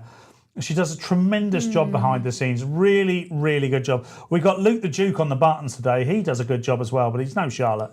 He's over there at the moment. I think he's asleep, actually. He appears to be drinking. Is he drinking? Yeah, he's drinking again. Look, we found Duke the Luke.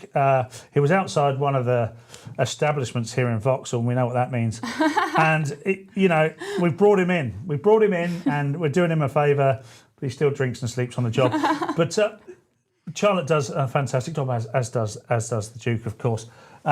Jeanette says, wow, I didn't know that about Thomas. Now, I'm not sure what that's related to. There's an angry face, and then there's a looky-uppy face. I don't know what any of that means. I don't know what emojis mean. Really, I don't. I'm 46, ladies and gentlemen. Greta became a legend in her own mind and never had anyone to ground her. Unfortunately, her beliefs change with the weather, no pun intended. And that's from Newsbreaker. That's a really good point. Now, you could be chucked into the same bracket as Greta Thunberg. You're a young woman.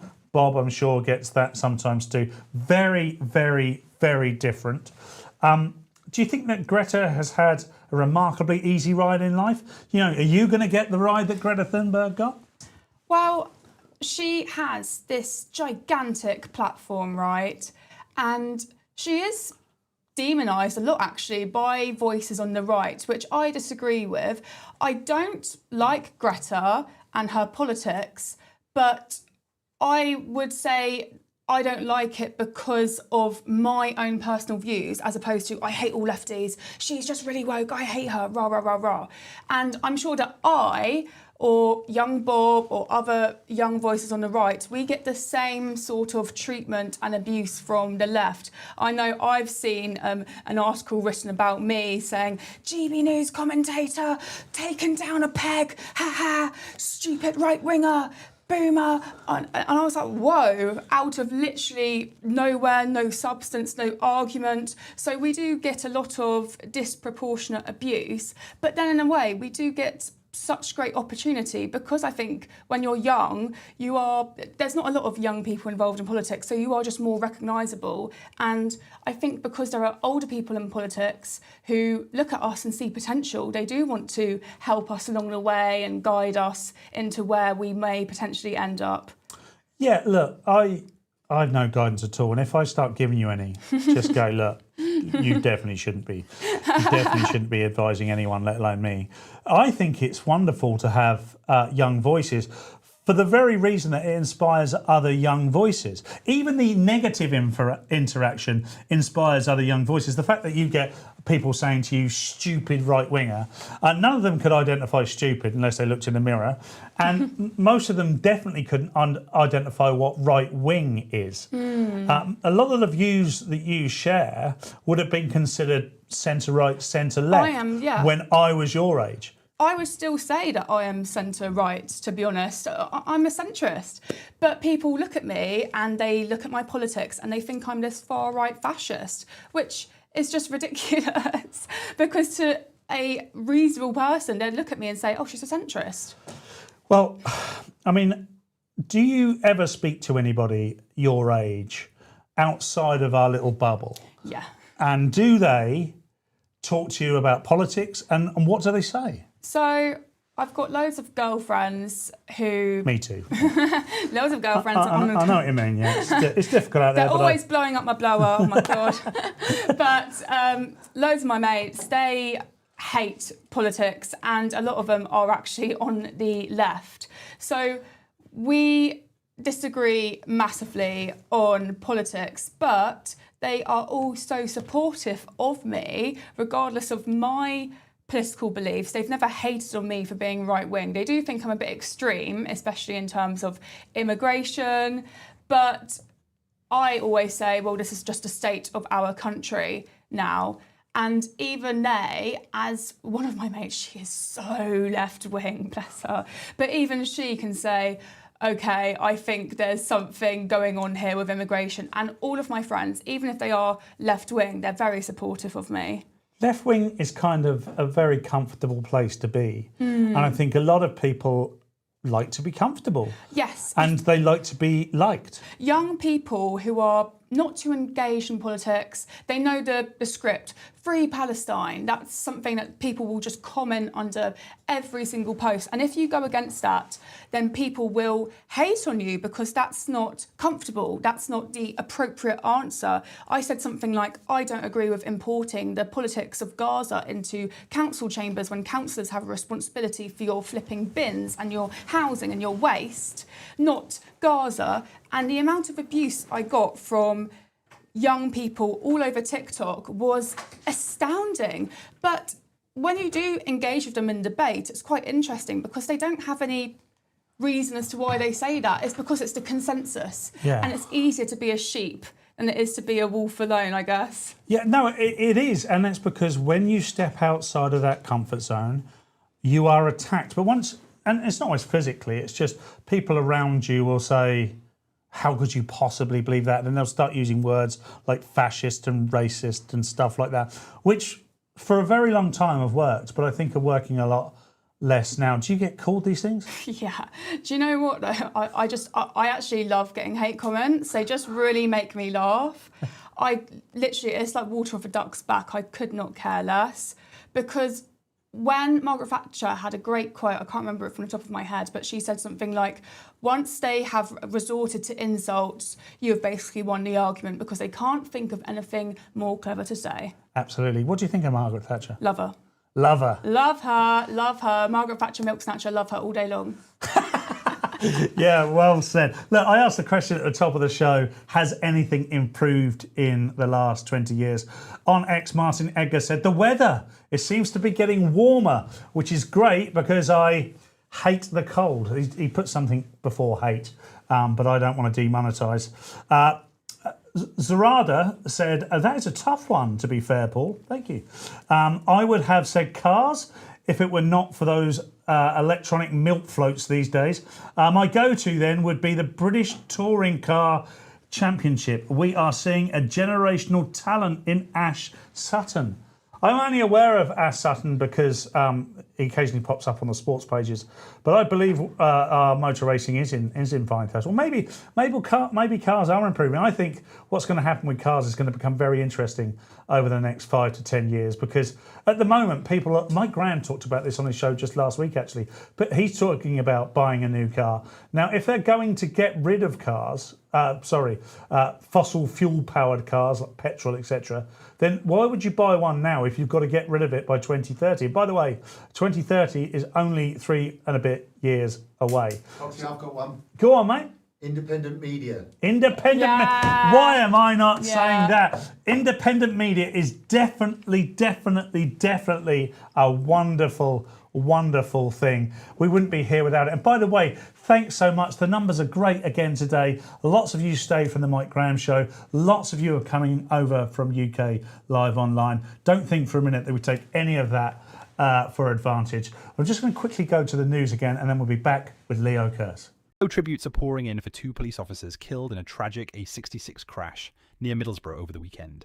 PC Matthew Blades and PC Tom Clough died when a car driving the wrong way collided with their vehicle, also claiming the lives of 5 young men. Families have described the officers as heroes, and fundraising for the bereaved has already topped £250,000. The Knob of the North is heading to Kiev on his first foreign trip, reaffirming UK support for Ukraine and offering help with long-range missiles, despite Russian warnings of consequences. Elsewhere, Iran-linked hackers are reported to have shut down a small UK power plant earlier this summer after a long dry spell, rain, and possible thunderstorms are returning this week. And graduates face the toughest jobs market on record as the new university year approaches. Laters, tigers. Well, welcome back. The news there, usual harrowing stuff, but brilliantly delivered by Edward Hughes, who has no skeletons in his closet, largely because he's AI. But a little comment there from Ludi63. Go, Jess. Iron Lady with still balls. Supporter. Right. Peace emoji. Yeah, Jess said just before the break, if you're just tuning in, that she was a massive Margaret Thatcher fan, which is not something at 25. I would have been 25 in 2005. That's 20 years ago. You do the math. That would have, I don't know why I did an American accent there. It's totally unnecessary. There is actually an American in the room. We like to keep one in the corner just to make sure, just for fun, really. We always have this week's pet American is Matthew Hurt. He's actually here. He's not going to be on the show, but it's wonderful to have him. Ludi63, we love you guys. Go Coxie. Yeah, go Coxie. That's me. But we have a wonderful guest now, even funnier than I am. I will never be as funny as this man. I love him to bits. I owe my media career to him. How you doing, Leo? Yeah, I'm good, thanks. How are you, Paul? I'm good, thanks, mate. What's racist today, Leo? Man, what isn't racist? I'm writing a book at the moment called What's Racist Today. So for every day of the year has got like a different thing that's racist that obviously isn't racist. Or maybe it is racist, but who cares? It doesn't mean anything anymore. And I thought, man, am I going to find 365 examples of stupid things that have been called racist by academics and Guardian journalists and stuff? And oh my God, I could write this book 5 times over. Everything has been called racist. Even you, Paul. You could be like July the 14th. I have been called. I've been called once a week now. I'm kind of proud of it. I took this from you actually. People would have seen me do this, but every now and again I'll be on a panel show and I'll be debating, and someone will say, "Well, that's a bit racist," and I always say thank you. You were the first person I saw do that, but I always now if someone says that's terribly racist, I'm always like, "Thank you." I think minute by minute, day by day, we need to just edge away at the whole point of this, which is that very little is racist anymore, and you and I aren't, although we'd like to be, but we still haven't achieved it. Have you actually discovered anything today that's been racist, Leah? So today, I don't know if you know Priyamvada Gopal. Priyamvada Yes. Gopal is a Cambridge academic, and I'm not. That's not being used as an insult. She genuinely is a Cambridge academic. She's that stupid. But she has said, and you might recognise her. She's actually the man in Temple of Doom who pulled the guy's heart out through his chest. But she has said that if you think if there are any biological differences between races, then that's racism. And what are you whispering about? I can hear the whispers. Sorry, Are you pulling up? Are you pulling up? You're like, hey, get this guy off here. Get this guy off here as soon as you can. I'm so sorry. I was talking to Jess. I thought you couldn't hear me, or at least nobody else could hear me. But please carry on. You were doing brilliant. That was like a stage whisper. That was louder than me. But this, were you just showing her a picture of the Temple of Doom where the heart gets pulled out through the chest? That's actually how you get a PhD at Cambridge now. That is the graduation ceremony. But yeah, so she has said that if you think there are any biological differences between races, then that's racism. But the thing is, there are loads of biological differences between races. That's how races exist. And I mean, for stuff like sickle cell anemia, I don't know if you've noticed when you've gone to the NHS, when you've finally managed to get an appointment and you've walked in and there's all these posters on the wall saying things like, oh, if you're African Caribbean, make sure and get tested for diabetes or sickle cell anemia or whatever it is. That's because pasty-faced Scottish guys tend not to get sickle cell anemia. We didn't evolve to have sickle cell anemia because there isn't a huge problem with mosquitoes in Scotland. There's a bit of a problem with midges, but we just put up with it. We haven't evolved blood cells to deal with it.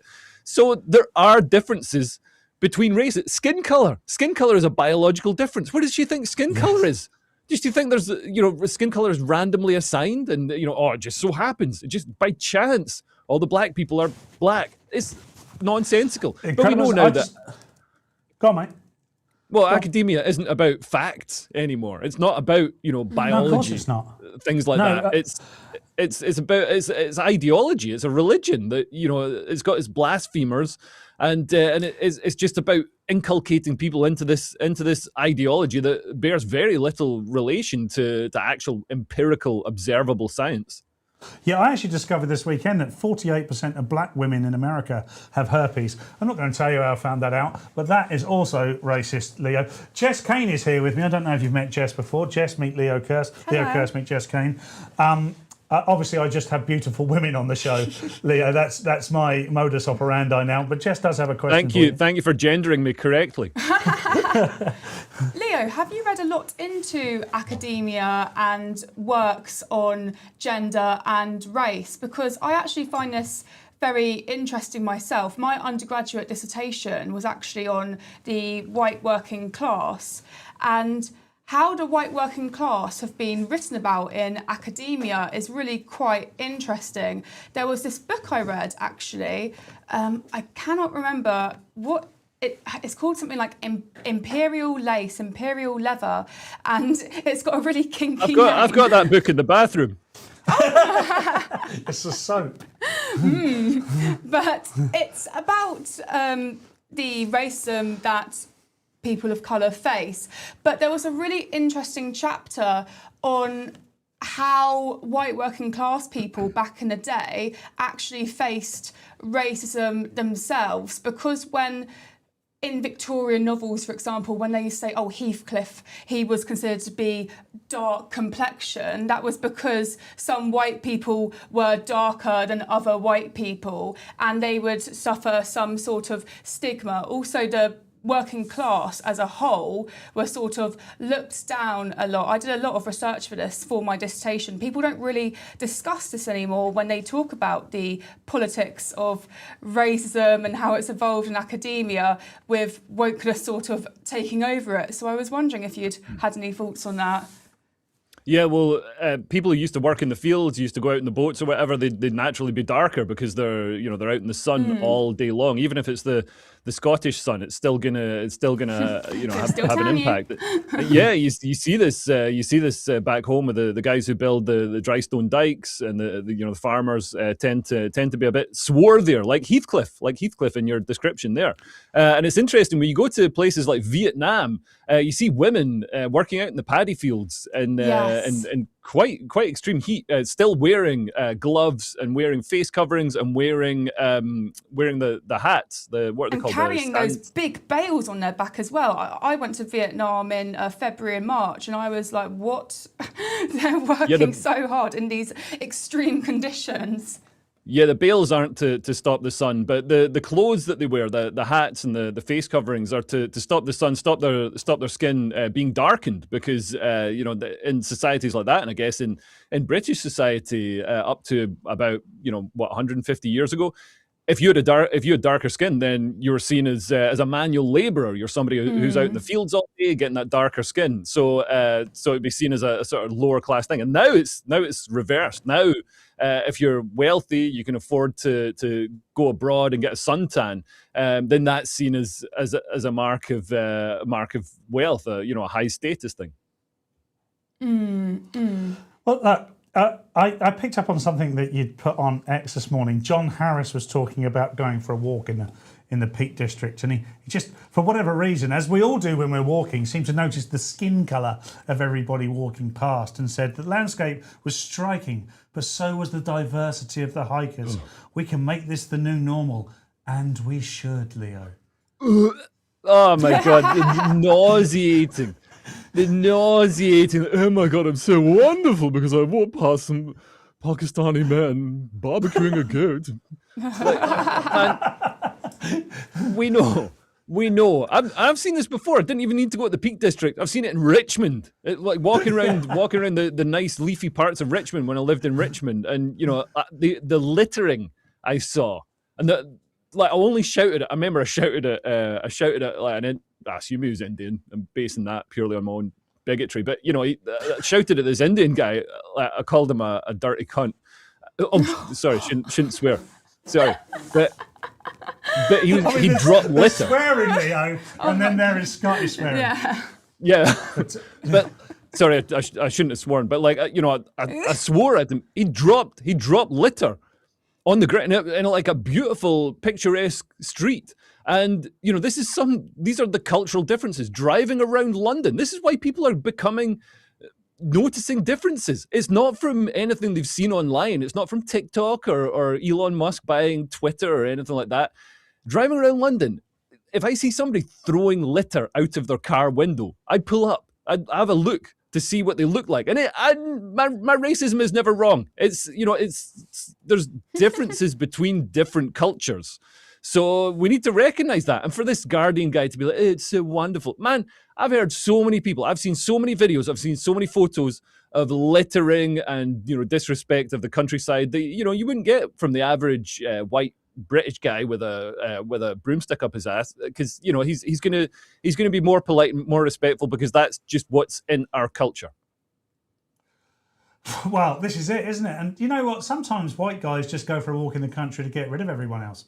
By the way, when I'm out there, I have never done a tally of how many people I've seen, particularly with different. Imagine if I came back and said, "Hey guys, I went for a walk in the Peak District. Guess what I saw?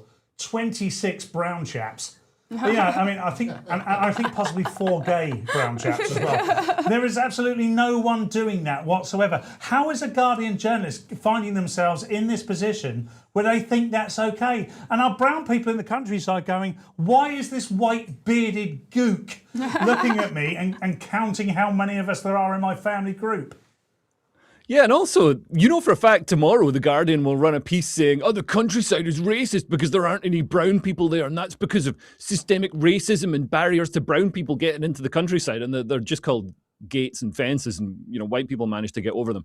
So it's the Guardian just says, it speaks out of both sides of its mouth. The Guardian, the countryside is like Schrodinger's racism. It simultaneously doesn't have enough black and brown people, and it's full of black and brown people, and that's wonderful. So they really need to make a decision.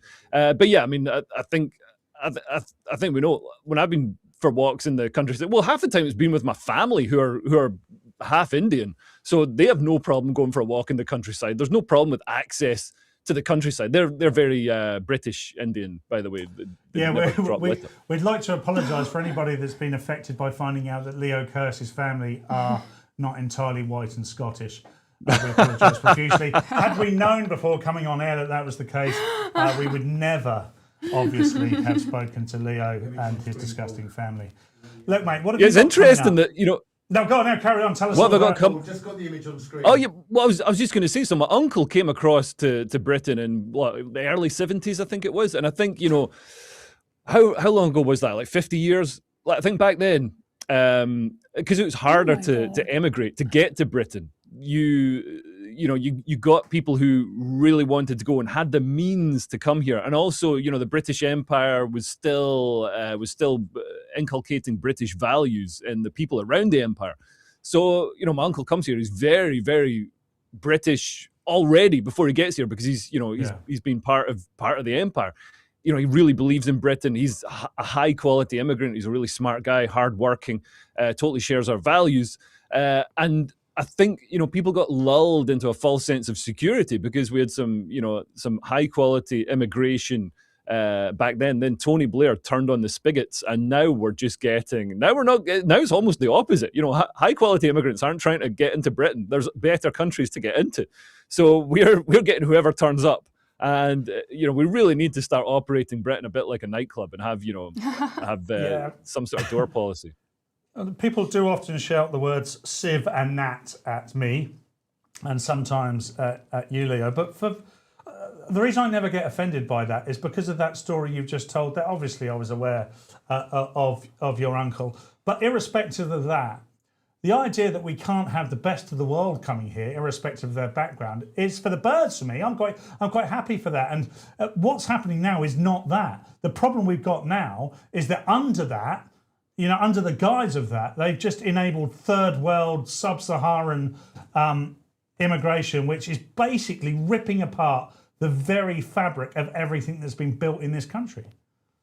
Yeah, and third worldism is so damaging, and it's quite transparent that communists, the left, the people who've taken grip of the establishment, are doing it to damage, whiteness, to damage Western imperialism, to damage capitalism. All the things that actually deliver us a great society and prosperity, and the things that are good. So we've got communists, far leftists, trying to damage us by bringing in the third world, and they're creating a sort of electoral dictatorship for the left, because they know that once these people get the vote, they're going to vote for whoever gives them the best welfare. So it's a very dangerous time for Britain. I think British democracy, our style of democracy, only really works in a homogenous, culturally homogenous society. So with this fragmented society with a lot of different third world groups, all with pushing their own grievances and asking for their slice of the pie, you're not going to get the people coalescing around ideas or pushing together as one for a common cause, a common vision. Can we fix this though, Leo? Is this fixed by politics now? Is it reform? Is it a pact with reform and restore, or reform and the Tories? I mean, is this fixable now, mate? I think what's going to happen, unfortunately, is there's going to be some horrific incident that's too obvious, too large scale, too repellent to ignore. The equivalent of the Manchester Arena bombing, something like that, or the Bataclan attack, but possibly even on a larger scale. We saw what happened in Israel when Hamas invaded Israel. I think something like that is plausible in Britain. Our borders are completely open. We've got millions of people here. We don't know who they are. We don't know what weapons they've got. We don't know if there are weapons caches in the Channel or in the UK. We're very, very vulnerable to a large-scale coordinated attack. So I think something like that is, although understand the Islamist strategy has been to not have attacks like that and instead just wait and let the numbers do the work. I think there will be some sort of horrific incident, like a Millie Dowler type event, because everybody knew that the papers were hacking phones, but it wasn't until Millie Dowler, her phone, the girl who was murdered, it wasn't until her phone was hacked, or her family's phones were hacked, that it suddenly became this issue. And wow. I think we're waiting for an event like that. Sadly, I think that means that innocent people are going to be hurt, not just in the event, but in the backlash to the event. As we saw with the Southport attack. But eventually there's going to be a horrific event like that that's going to force change. I can't really see, like at the moment with the bickering on the right, I think a political solution will only happen when it's forced, if you understand what I mean. And I think if the right do fragment and fall apart and don't oppose the left, and if the left stay in power and continue their path of destroying Britain, then the other route for Britain would be paramilitary action, as we've seen in Ireland. So let's hope the right can actually coalesce and get their act together and stop playing petty politics and pulling each other's hair and do what's right for Britain. Yeah, there's full agreement in the room for that, Leo, and some very wise. Although, rather sadly, I think the probability of what you're saying with regards to something very serious needing to happen is the high probability of that. Leo, tell us what you're up to and tell us where we can find you, mate. So I've got my YouTube channel. You can find my YouTube channel. I stream on Thursdays for patrons and Substack subscribers, and I do some live shows. I'm planning another tour, and I've got some shows booked in Cambridge and I think Southampton as well. So if you go to my webpage leokierce.com, you can see those. And I thoroughly recommend it too. Leo, thanks ever so much for coming on, mate. Really appreciate it. We'll have to get you back. They absolutely love you in the comments. You got some big curse fans in the comments there, particularly introducing him to some new Anglo-Saxon earlier. So thank you very much for that, mate. I'll see you very soon. Take care, buddy. Cheers, Paul. Jess, have you met Leo before? I've not, but you I ever- would love to. Yes, he's very tall actually. Is he? Yeah, he's like 6'4". It's annoying. Wow, that is tall. I once was at a public event with him where we used to be on a show together, and the public it was a meet and greet, so they could come and meet us, which is weird. Trust me. Look, thanks ever so much for coming. If you did come to that event, but it's a bit weird. And everyone thought somehow, I don't know if I talk tall, but Jess, you'll confirm, I'm not particularly tall, I'm 5'9". They thought I was going to be taller than Leo. Oh, wow. Now, when he stood next to him, I looked like a small boy by comparison. People always say in person they expect me to be a lot shorter. I'm Really? 5'8", so Yes. I'm quite tall for a girl. Yeah, people see I should be 5'2", and yeah, no, I'm a tall girl. So thanks so much for coming on today, Jess. Have you enjoyed it? I've loved it every second. Well, I'll definitely get you back. Everyone in the comments is saying to me how much they've loved having you on, how much they've loved the vibe between us. So thanks ever so much, Jess. Jess, tell everyone where they can find you, by the way. You can find me on Twitter. My Twitter, or my X, is @Jessalyn Kane, and I'm also on TikTok @Jessalyn Kane, where I trigger all the lefties. You do trigger all the lefties, and good for you. Look, this is towards the end of the show now. It feels like we've been on air for 3 minutes. Yeah. It feels like it's just. I'm absolutely loving this. Mark wasn't with us today, and he won't be with us for the rest of the week. So I hope you did like the way I managed the show today. I'm going to carry on doing it like this all week. I want to talk to interesting people and hear what they have to say. But of course, I'm just a mouthpiece. None of this happens without Charlotte, Pooch, Luke the Duke. We do wish him well with his recovery from alcoholism. Scarlett and all of Pooch's dogs. Mike Graham, Calvin McKenzie. I think the King's involved somewhere. We definitely have Israelis and Russians involved. So thank you to them for all their ruples and shekels. Thank you very much indeed. But until next time, Common Senses, which is 10 a.m. tomorrow, I've been Paul Cox. Please tune in to Mike Graham at 7 a.m. tomorrow. Keep the revolution going. It will be televised, and keep it real. Take care.